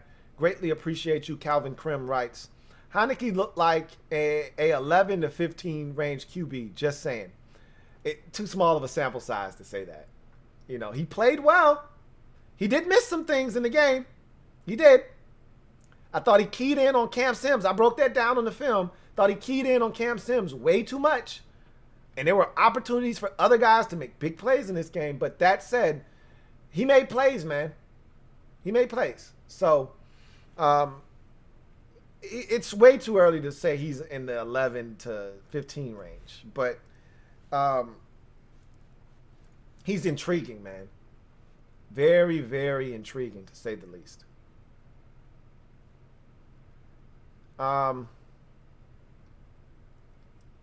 See if I got any more super chats. Let's see. Got one here from Redskins Pride WGIL. Thank you for the super chat. Greatly appreciate you. It writes, Lou, do we hang our hat on Sadiq next year? He's going to get a chance to compete, man. I really believe that they may give him a chance at tackle, to start out, open competition.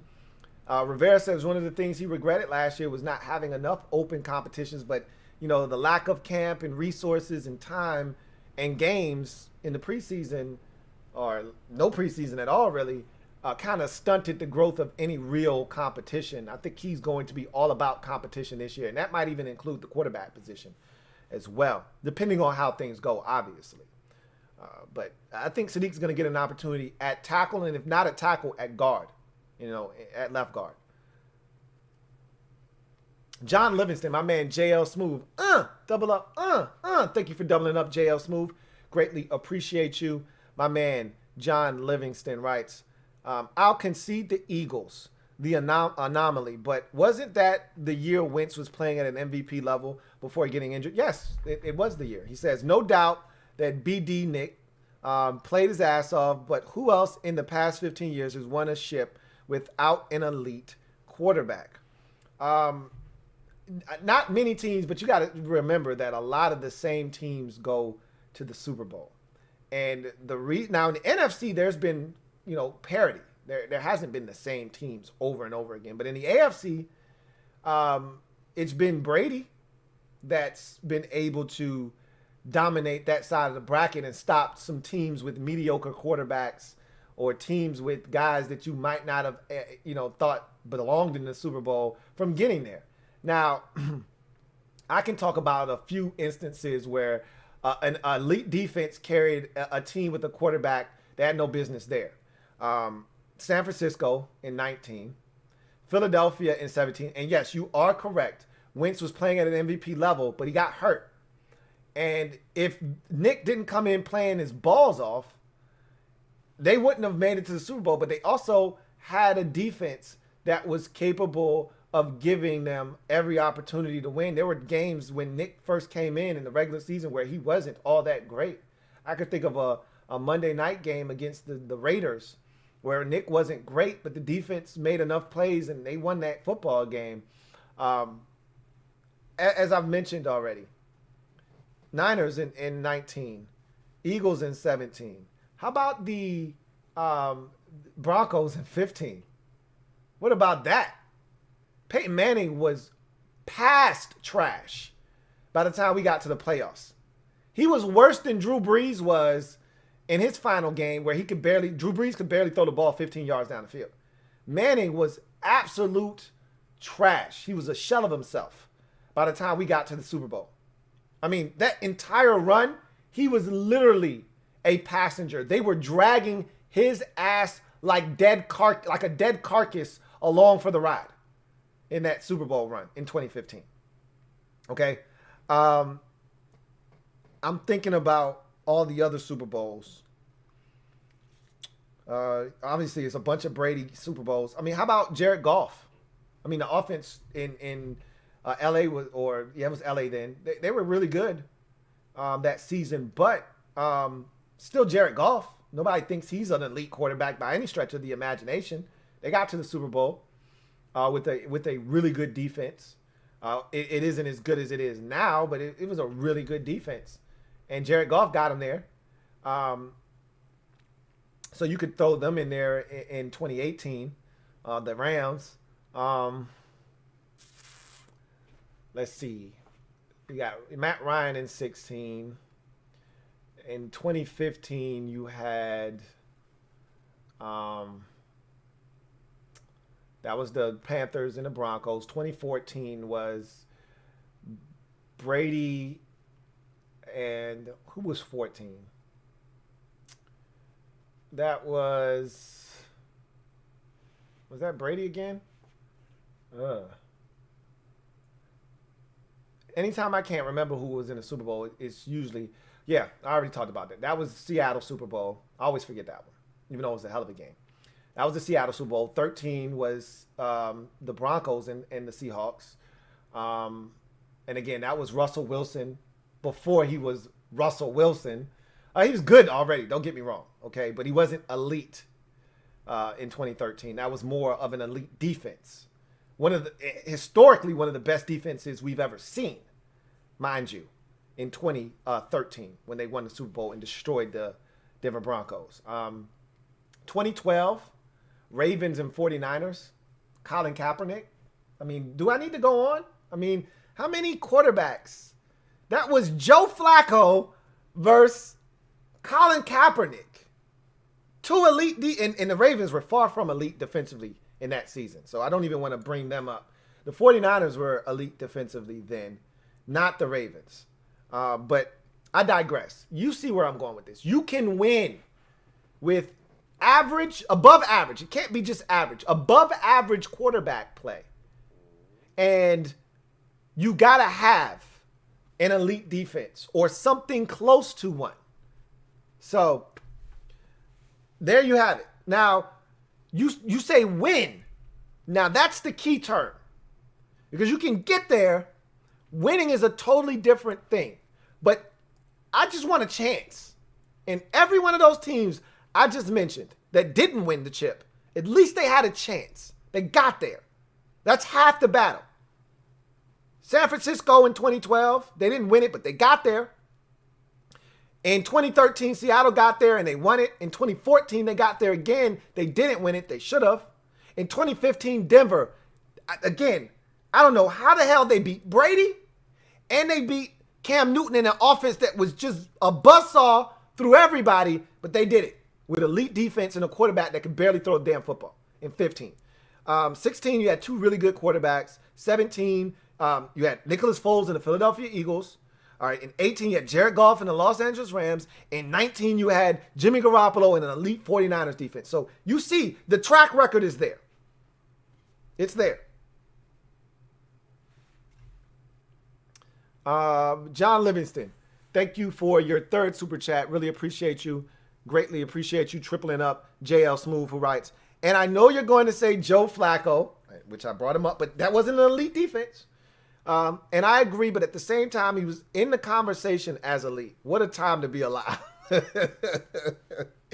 Joe Flacco. You know, that was my guy. Joe Cool. That was my guy. I'm not going to sit here and let people shit on Joe Flacco. You know how I felt about him. What a time to be alive, indeed. JDSG, thank you for the super chat. Appreciate that.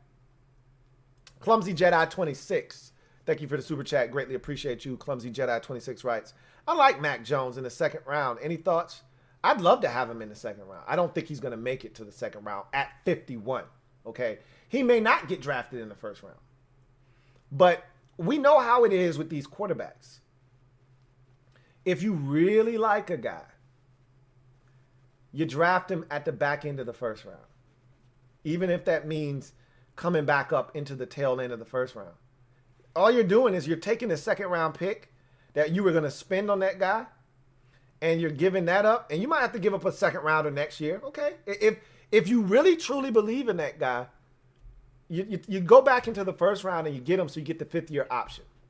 So I would love to get Mac Jones, but even if, let's just say that teams aren't sold on Mac Jones, thinks he had a ton of talent around him, think that, you know, at best, he's Andy Dalton. And Andy Dalton or Derek Carr is one of those types of guys. Those were second-round picks in this league. They were still early 30s. Like, those weren't the 47th or the 51st pick in the second round. That was 34 or 36 or 33. Like, that's what you're getting. That's where he'll be taken. He's going to be taken in the 30s. We don't pick again until 51. So unless you're trying to do some maneuvering to come up, you're not landing Mac Jones at 51. You're going to have to take him at 19 if you really, really like Mac Jones. I like him. I don't love him. But who's to say that they don't? I would love him in the second round. I really would. Let's see. Prodigy, thank you for doubling up. Double up. Greatly appreciate you, Prodigy. Thank you for the super chat and doubling up, who writes, what is too greedy in terms of winning now? What do you mean by that? What is too greedy? Are you referencing expectations? Are you meaning, salvaging or mortgaging the future potentially to win now? Like, what do you mean by what is too greedy in terms of winning now? I need more from you in terms of what you're asking, in terms of expectation, or what's the price, the cost of trying to win now. Like, what I need you to explain to me what you mean there. Let's see.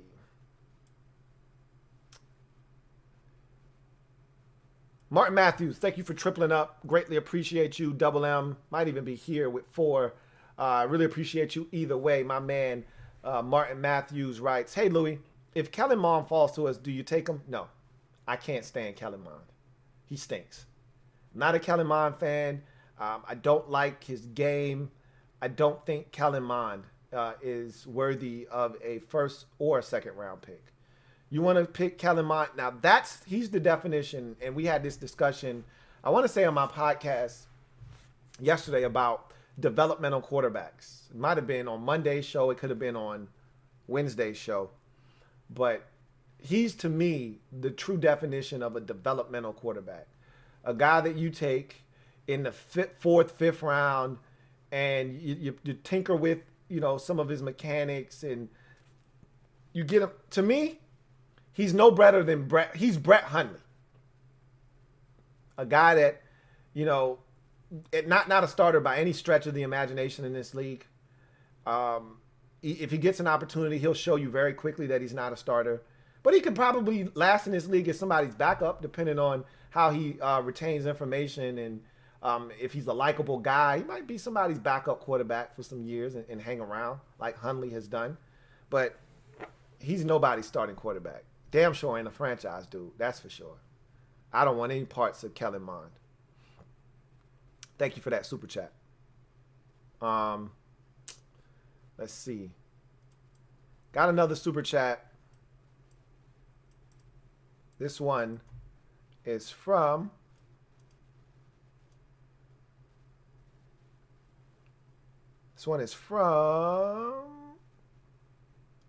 Matthew Birch.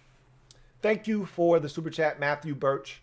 Greatly appreciate you. Matthew writes, after Pitts gets picked in the draft this year, how many good tight end prospects are there?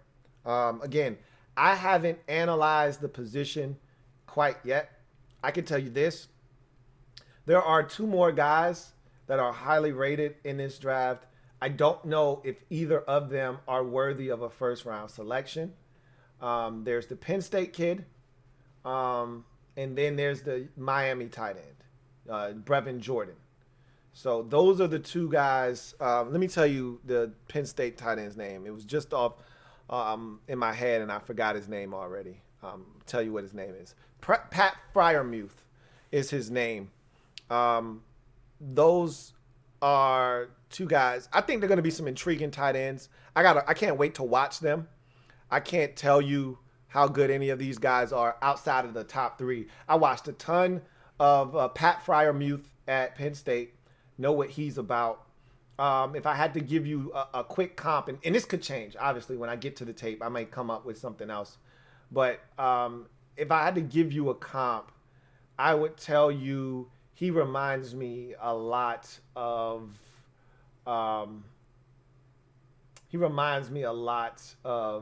like a Zach Ertz. Pat Fryermuth does. Brevin Jordan is like a Gerald Everett type.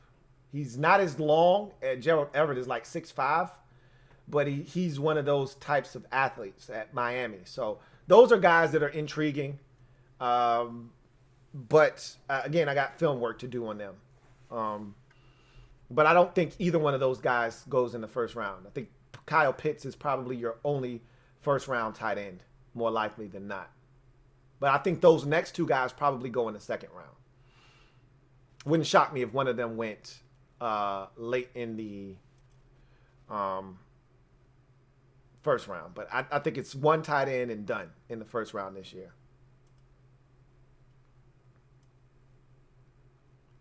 Got another super chat. This one is from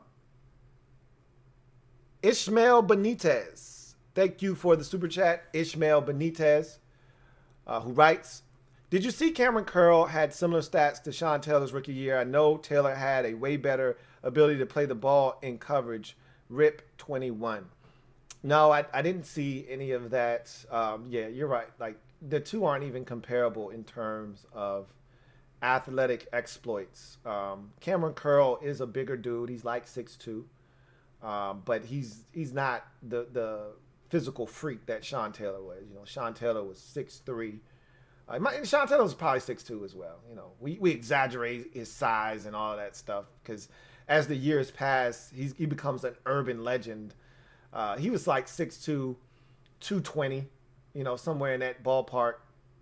Cameron Curl is built more like a corner. You know, he's 6'2", but he's like 205. And he's not the athlete that Sean Taylor was. Not even close. But Cameron Curl had a phenomenal rookie season. There's no denying that. Let's see. Got another super chat. This one is from Russell Keaton. Thank you for the super chat, Russell Keaton. Greatly appreciate you. My man Russ writes, I'm interested in either one of the Raiders QBs, honestly, but again, giving up a first. But I would give up a fifth or a fourth if I had to get him. I'm assuming you're talking about Mariota. You're not getting Derek Carr for anything less than at least a first.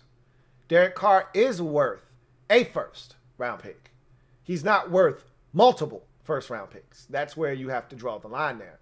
That was the basis for the discussion about Derek Carr. And, you know, 2 first rounders. Are you crazy? In that 3-way proposal for Watson. Derek Carr's not worth multiple first round picks, but he is worth a first round pick. So a fifth or a fourth would get you a Mariota. It wouldn't get you a Derek Carr. But both of their quarterbacks are intriguing to me. I'm not a Derek Carr fan per se, but I do recognize the talent that he has. And I think he's very underrated. I think people shit on Derek Carr because it's easy to do. But if you're watching, Derek Carr is a damn good quarterback in this league. You can win with Derek Carr, as I've mentioned before. You know, Marcus Mariota, the jury's still out on him, but I'm intrigued by him. I'm intrigued.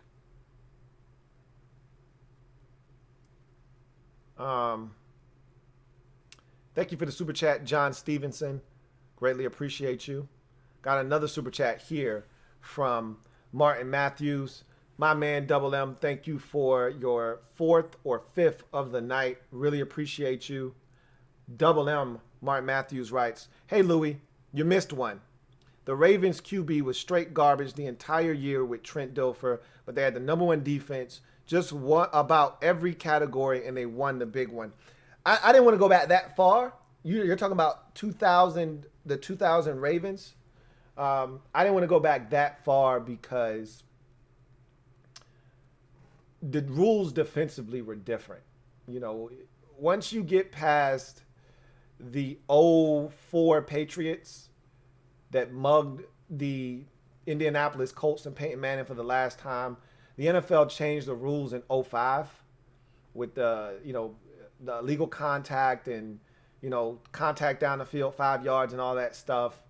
And they started to shift towards protecting the quarterback a little bit more after the injury to Carson Palmer, and then in the playoffs, and then Tom Brady in 06, I believe it was, when he got hurt. Things changed. The way defense was played had to change. And now you have the rules with, contact over the middle of the field. It's just a different game. So really, I kind of take a look at, the 20 teens pretty much from like 2010 up to now. It's a different game defensively now. And so if you can do it defensively now, it's saying a lot about what you are able to do, because the league is set up for offenses to succeed. It's a passing league. So that's why I didn't go back that far.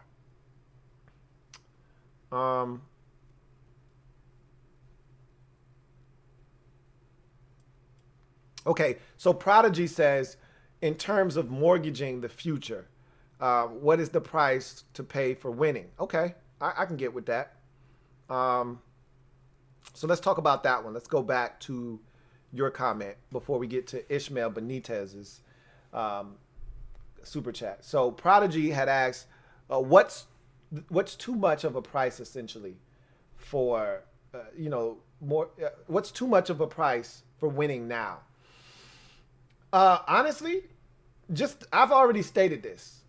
I don't want to give up 3 first-round picks, but if you told me that could get me Deshaun Watson, I'd do 3 first-round picks. But that's not going to be enough to get Deshaun Watson. They're going to want more than that. They may not even want 3 first-round picks, but they're going to want 2 seconds and 2 young defensive studs, or at least 1. I'm not willing to part ways with. I told you, I draw the line at any of my young talent, Terry McLaurin, anybody on that defensive line. Really, I mean, I'm part ways with the defensive tackle, but I'm not. You can't have either of my defensive ends. You can't have Terry McLaurin. You can't have Antonio Gibson, even though you could find another. I don't want to give up any of my young talented football players, especially on the defensive side of the football in particular, because that's where we're strongest. And I'm looking to build upon a strength. I'm trying to take this strength and make it as strong as possible so that we can be as dominant as we can possibly be on that side of the football. So I draw the line on defense or young talented players. And I really don't want to give up, a bunch of seconds. I'll give up 1 second. If you told me I could get Deshaun Watson with 3 1s and a 2, I'd do it. It's a lot of draft capital, but I'm willing to suffer because I know that if I stick him on this team with what we have going right now without having to give up any of the parts, if you tell me I'm sticking Deshaun Watson into an offense that has Terry McLaurin, we're going to do something at wide receiver in free agency, and has Logan Thomas at tight end, and we're going to probably upgrade the tight end position this offseason, whether it's free agency or the draft or both. J.D. McKissick and Antonio Gibson at running back. So to me, the offense is now ready to go compete with an A-level quarterback. And you tell me I'm bringing back the entire squad defensively, and I'm going to add a linebacker. I may add a safety, I may not. I may add a corner, I may not. But I'm pretty much bringing back the entire unit defensively. I'm ready to go tear some shit up. So for me, the draft capital doesn't scare me. That's not everybody, I don't want to give up this. That stuff doesn't scare me. The picks don't scare me. It's the young, talented players that we already have that they want in the deal that scares me. You know how hard it is to hit in the draft? It's funny because people just assume, even if the Texans get all this draft cap, there's no guarantee that they're going to hit. When we gave the Rams all those picks in the Robert Griffin III trade, they didn't hit on any of those picks, really. They stunk it up. The picks don't matter. It's what you do with them. Well, we've already done the hardest part. We found talent. We found talented football players, and they're on our team. You don't want to keep doing this and thinking you're going to hit. The draft is like a lottery. You play enough lotto tickets, you're going to hit. You may not hit anything big. You might hit 500 here. You might hit 5,000. You might hit 2,700 every so often. That feels good. But think about how much money you actually spent before you won, $2,700. Think about how much money you spent, how many lotto tickets you bought to finally hit. There's no guarantee to get another one of these guys. Oh, well, we'll just draft another one. Okay, cool. As if you haven't been trying for X amount of years to do that, to get a Chase Young. We've tried to get good football players on this team. We haven't been successful. I'm glad the guys that were picking back in those days aren't here anymore. I'm still picking players. But when you get good football players and they're on rookie contracts, you got to try to win. And if they're good enough, you got to re-sign them. It's hard to find good football players in this league. When you got them, you got to keep them. So for me, I draw the line at the young talent. I don't mind giving up draft capital. You tell me I got to give up 3 1s and a 2? Look, I don't want to start giving up multiple seconds. Because now it's one thing to sit out of the first round. It's another thing to sit out of the first and the second round.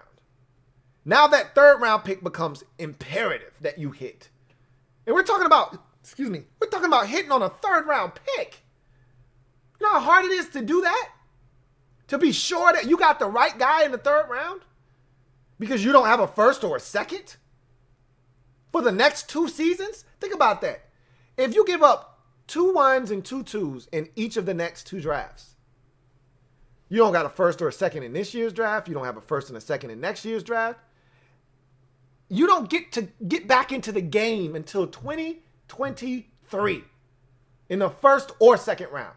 Let's go with the concept, with the proposal that it's 3 1s and 2 2s. You don't get back into the first or second round until the 2023 NFL draft, and that's the second round pick. That's tough to stomach, man. So if I had to give up one, I take all my medicine in 2021. Take my first and my second in 2021. I'm back in the game in the second round in 2022. And I'm back in the game again in 2023 in the second round as well. I can live with that for Deshaun Watson. When you tell me, hey, you in timeout until 2023 to the second round, it gets rough. So, I mean, but again, it'd be if the Texans said, I'll take 3 1s and 2 2s, I would probably still do it. As much as it would pain me, I'd still do it. I told you, it's not the draft capital for me, honestly speaking. If we keeping it a buck with one another, I can give a shit about the draft picks, to be honest with you. As much as I want to pick in the first round and the second round, that doesn't eat me up. Because all those guys could amount to nothing. They probably won't, but you don't know. I know what I'm getting in Watson. Where I draw the line, and I've said this already, and I guess I just need to double down on that. Because honestly, the draft capital doesn't scare me away. It's when you start trying to take my young, talented players, because that's going to stop me from winning right now. So I take Watson in my group now, and I'm ready to go to war. So I guess the price for winning right now would just be the young players. Any other price, I'd be willing to pay. Obviously, it depends on who you're going after. Like, I'm not paying a steep, hefty price for Derek Carr. I'm interested. I'd pick up the phone and call and ask and see if he was actually on the trading block and what it would take to get him. But I'd draw a line there and say, nah, man, I'm not giving you that for Derek Carr. What about Mariota? Is he available? What, can I slide you a fifth for Mariota? So it's hard to put a price on winning, but I draw the line with my young defensive talent. Thank you for that super chat, Prodigy. Ishmael Benitez, double up, thank you for doubling up, Ishmael Benitez, who writes, Tampa Bay won their first Super Bowl with Brad Johnson and elite defense. Again, we're going way back in time, but yes. But it was a different game then. You could win Super Bowls off the strength of your defense. The game has changed. You can win with elite defense, but you can't win with marginal quarterbacking. And Brad Johnson was, in that era, Brad Johnson was more than serviceable. He was an above average quarterback. He wasn't Trent Dilfer. Like, you can't win a Super Bowl with Trent Dilfer anymore. Like, that can't happen. You got to have at least a guy that is above average. It could be slightly above, but above average nonetheless. Will get it done.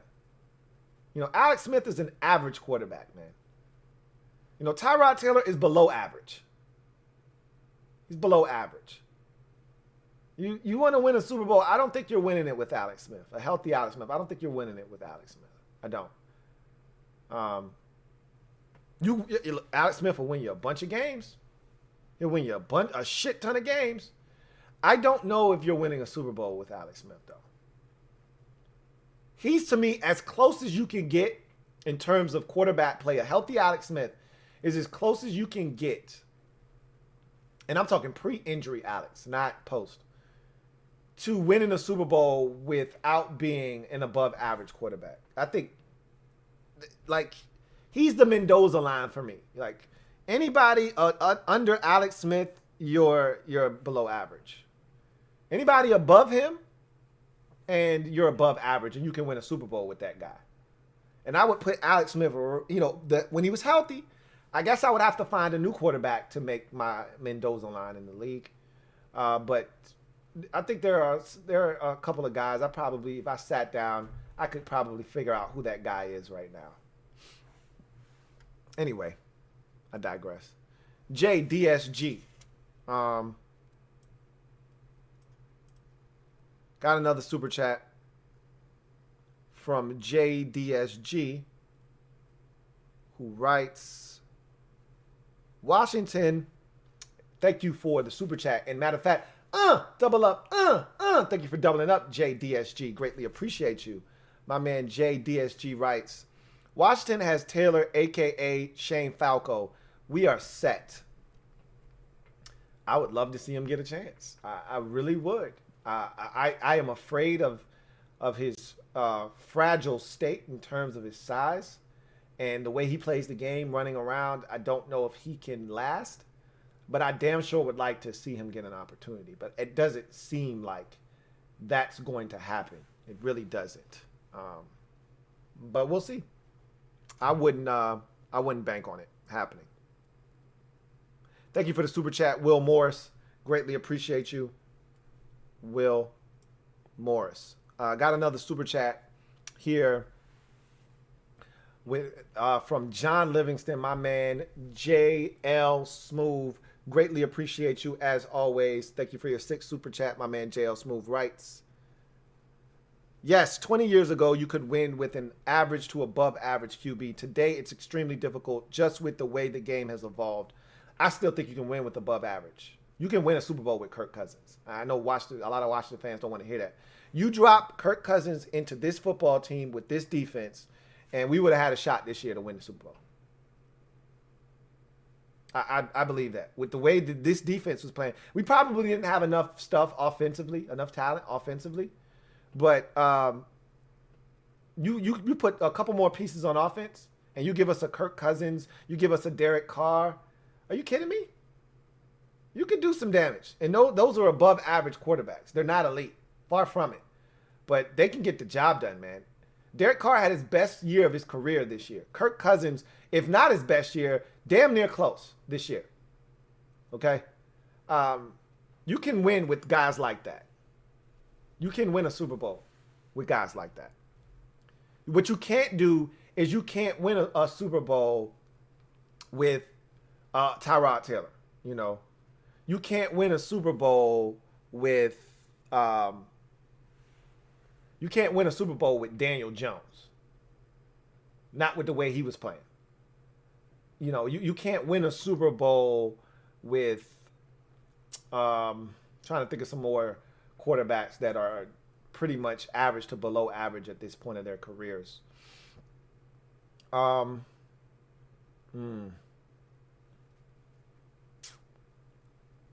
mean, whatever Jacksonville was putting on the field, like, you can't win a Super Bowl with any of those guys. You know what I mean?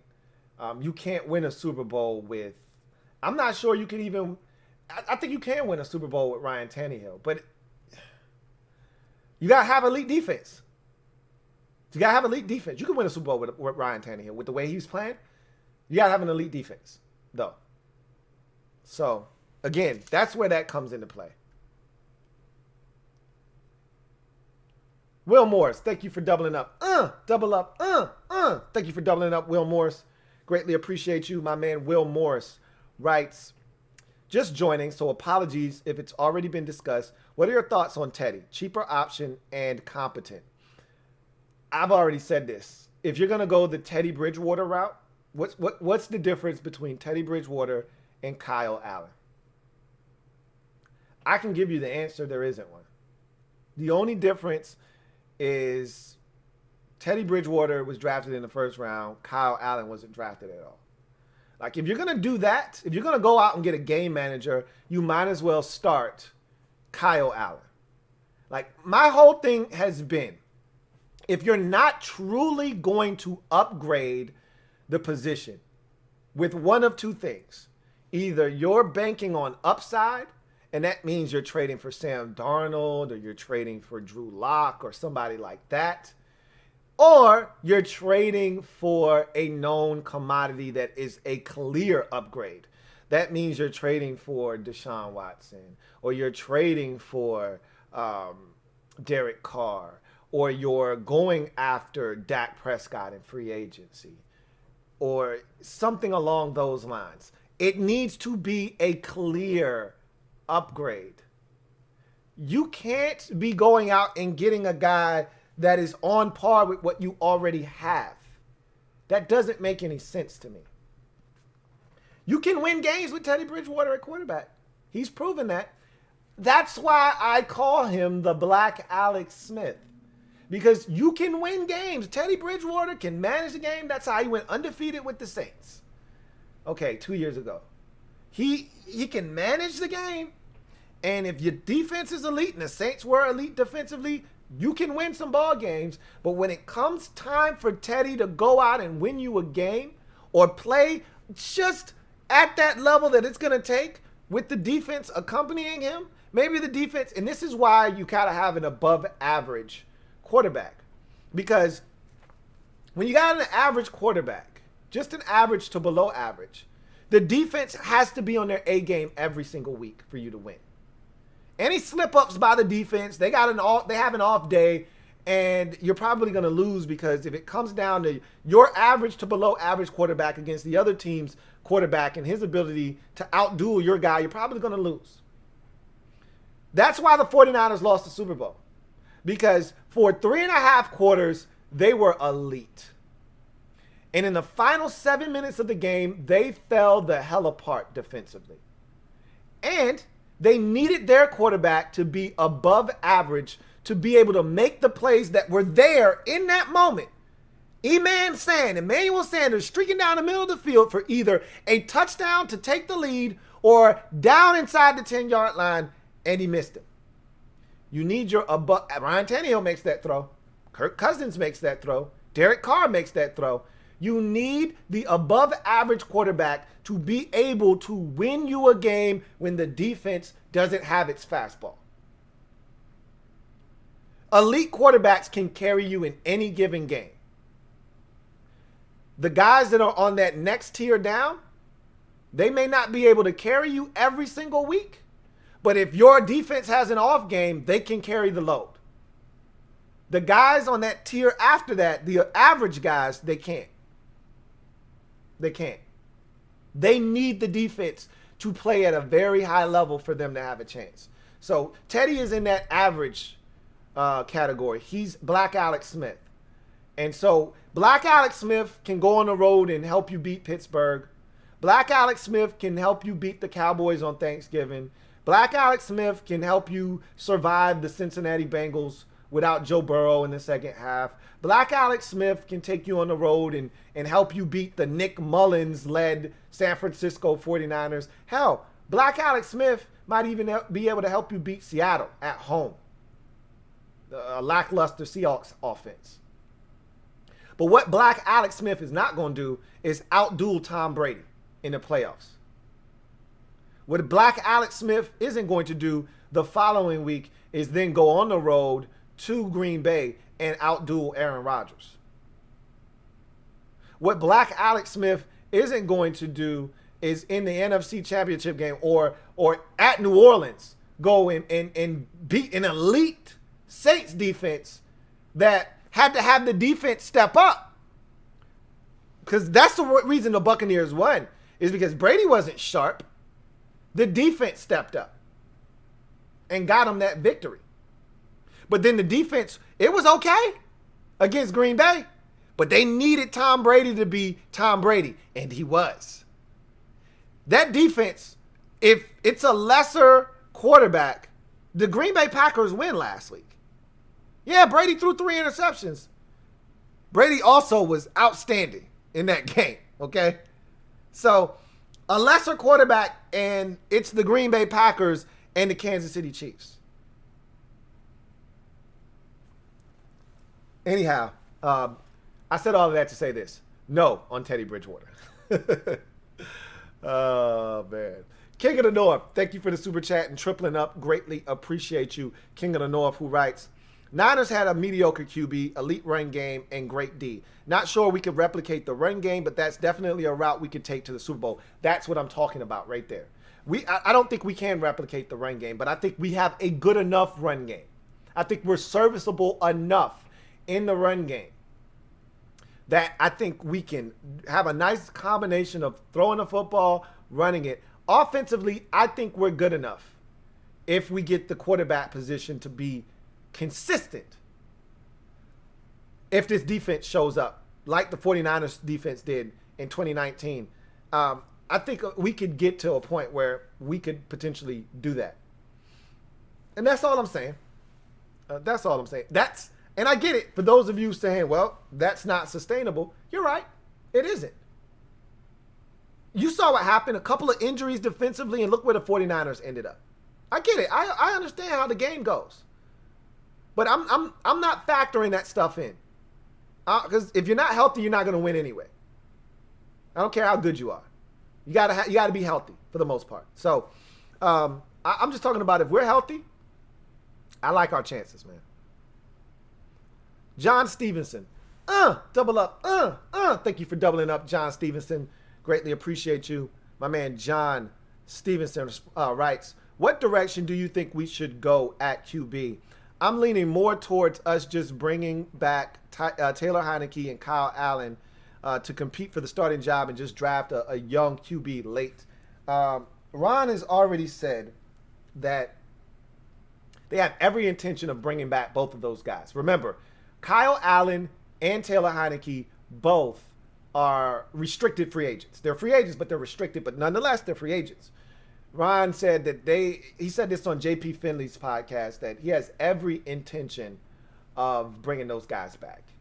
And if that is in fact true, then I think they're going to be in the mix as long as Alex doesn't come back. If Alex decides he wants to come back, I think Alex pretty much is in the driver's seat to start. But knowing what we know, if Alex starts, he won't finish the season. So one of those guys will ultimately be in the lineup at some point, starting games for this football team in 2021. So, if you ask me,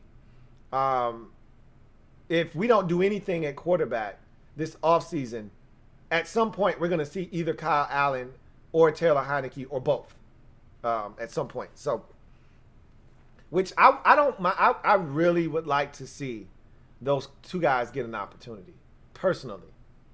If they can't do it, they can't do it. But I don't want them, again, explore all options out there, ones that improve the team. I told you, I'm all for improving this team at the quarterback position. And I know Ron wants to desperately. That's why they were in on Stafford as aggressively as they were. They want to improve this team at the quarterback position. I just don't want to take a lateral step. If you're going to do that, just stay in-house. Don't go out and get Teddy Bridgewater. That's a lateral step. You could argue Mariota is as well, but he's got higher upside to me. That's what I said. I will trade for upside, or I will trade for a quarterback that consistently has proven that he can play at an above average level in this league. I will trade for one of the two. What I don't want to trade for is a known commodity that is average. That I don't want. So I would love to see Taylor Heineke and Kyle Allen get opportunities this year. But it looks like Ron is going to do everything in his power to not have to start one of those guys. I think he's okay with the idea of having to start Alex or one of those two guys if it boils down to that. But if he had his choice, he would upgrade the quarterback position. John Livingston, thank you for your 6th super chat of the night. Greatly appreciate you. My man J.L. Smooth writes, hey, Lou, I might have missed it when I stepped out, but I was curious on your thoughts about what Favre said about Watson. Sounded like a hypocrite to me. I didn't hear what Favre had to say. So let me see if I can't track down Brett Favre's comments. So we'll try to track that down. Favre's comments on Watson. Let's see what he said. And, you know, Brett Favre has always been a guy that's been a little shady when it comes to stuff like this. So I don't really pay him any attention. I remember when he told Javon Walker to shut up and come and play and don't worry about it, which is blasphemy in NFL circles. You don't ever speak on another man's money. And Javon Walker showed up, and in week 2, he tore his ACL. You don't ever speak on another man's money. But Brett Favre has always been known to just be talking out of the side of his mouth. So it wouldn't shock me if he said something crazy. Let's see. Favre says, you get paid a ton of money to do a certain job and just do it. And let the chips fall where they may. Favre said, I think we make too much money to voice an opinion, but I'm not saying he's wrong. Again, I think it's a different day and time. It'll be interesting to see how the organization handles it. Yeah. That's crazy. Favre used to do the same shit when he was in Green Bay. He's a hypocrite. Essentially what Favre is saying is he should just shut up and play. That's not what you did when you were in Green Bay once upon a time. Anyway, I digress. No, I didn't comment on that, but that's something that I would talk about more or less on the podcast if I did. But yeah, that's just Favre being Favre.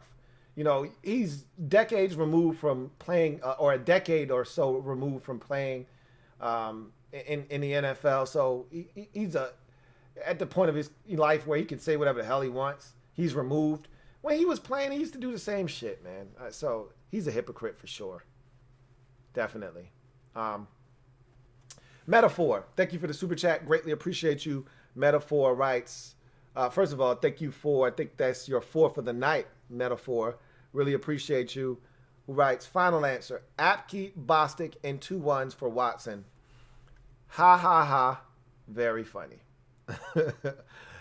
Doc Venom. DC Venom. Doc Venom is DC Venom. Thank you for doubling up. Double up. Greatly appreciate you, DC Venom, who writes, hey, Lou, your hard work is much appreciated. If Lou doesn't talk about it, it's not true. Your work ethic is amazing. Much love, bro. I really appreciate you. Thank you for your support, for your tireless dedication. These are long streams, whether you're in, you peek your head in and you get out, you're only here for 5-10 minutes, or you're here for the duration of this thing.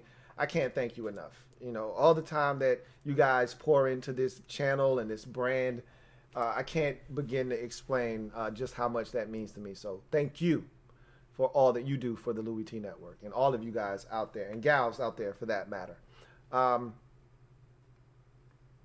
Let's see if we got any more super chats. I see one there. I see another one there. Yep, got 2 more super chats. This one here is from DMV Pride 10. A 10! A effing 10! My man DMV Pride 10 writes, how would you feel about Trubisky? I think his game resembles Kyle and Heineke. Since we have injury concerns, I think we won't miss a beat if one goes down.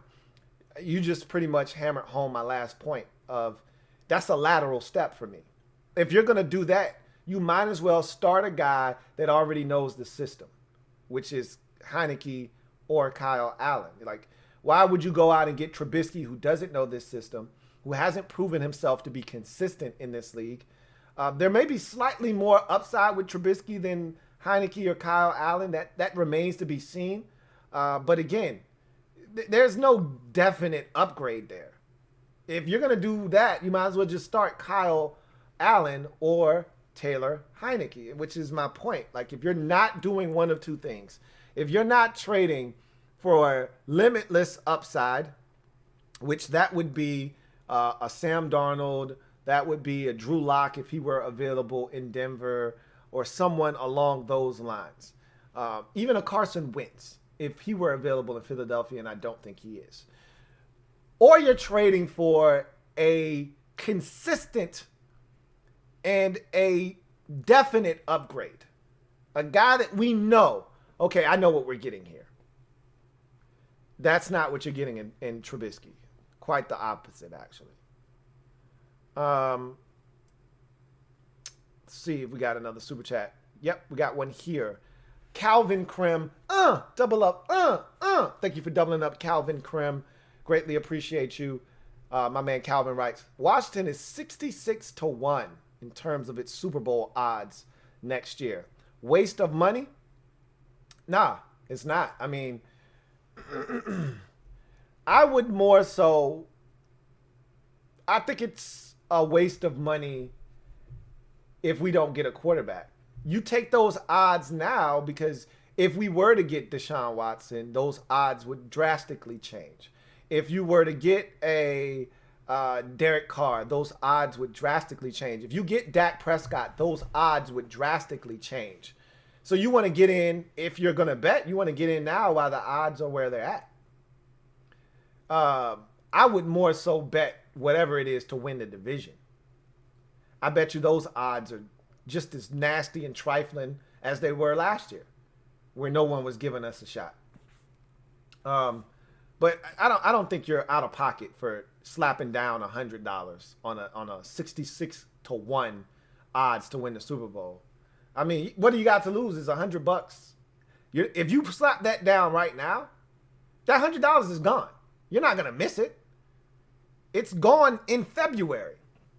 So if you got $100 to spare and you want to slap it down there, go ahead. But if you win, the payoff is ridiculous.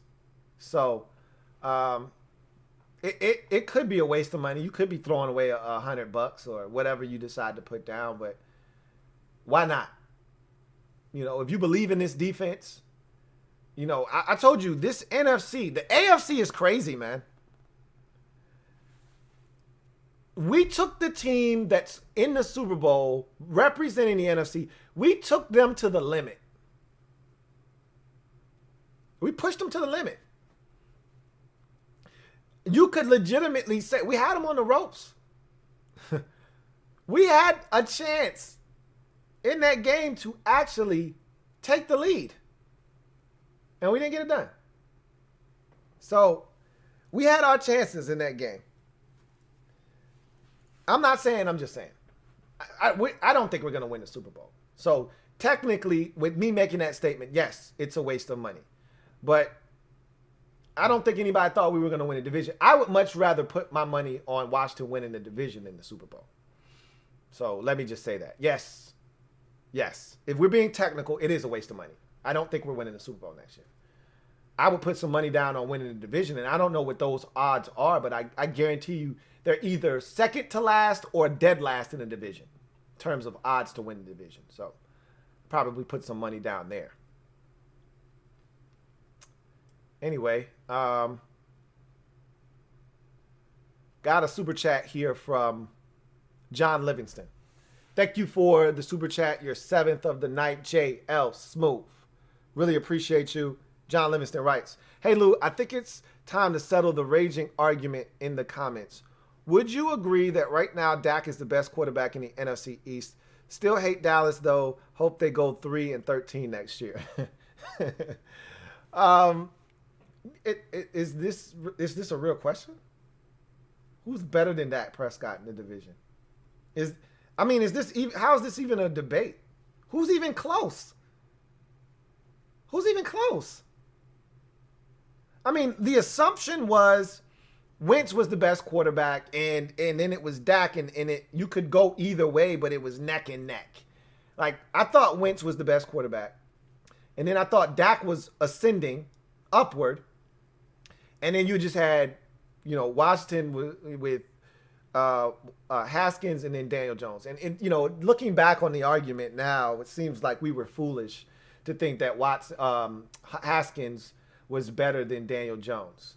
You know, I remember arguing vehemently that this guy's better than Jones. You're going to find out this year. Well, boy, were we wrong. But I don't. Is there? I mean, with the Eagles' struggles at quarterback, with the Giants having Daniel Jones and Washington not even having a quarterback, is there even a discussion to be had about who's the best quarterback in the NFC East? It's Dak Prescott, and it's not close. So yeah, I don't think that's a real discussion. John Livingston, thank you for your 8th super chat. Greatly appreciate you. J.L. Smooth, who writes, oh, and did you see those apparent leaked texts from Andrew Luck's wife's friend saying he wants to come back and play? Pretty crazy if true. I saw it. I'm going to talk about that on the podcast tomorrow. I got a lot to say about that because it was brought to my attention on the podcast yesterday, but I didn't believe it then because I hadn't seen it, and I was like, I don't think it's legit. Well, I've had a chance to look at everything, assess it. I'm going to give you my opinion on that tomorrow on the pod, so do not miss that. Metaphor, thank you for the super chat, your 5th of the night. Greatly appreciate you. Metaphor, who writes, Lions called a dump Goff and contract for a 1. We bite.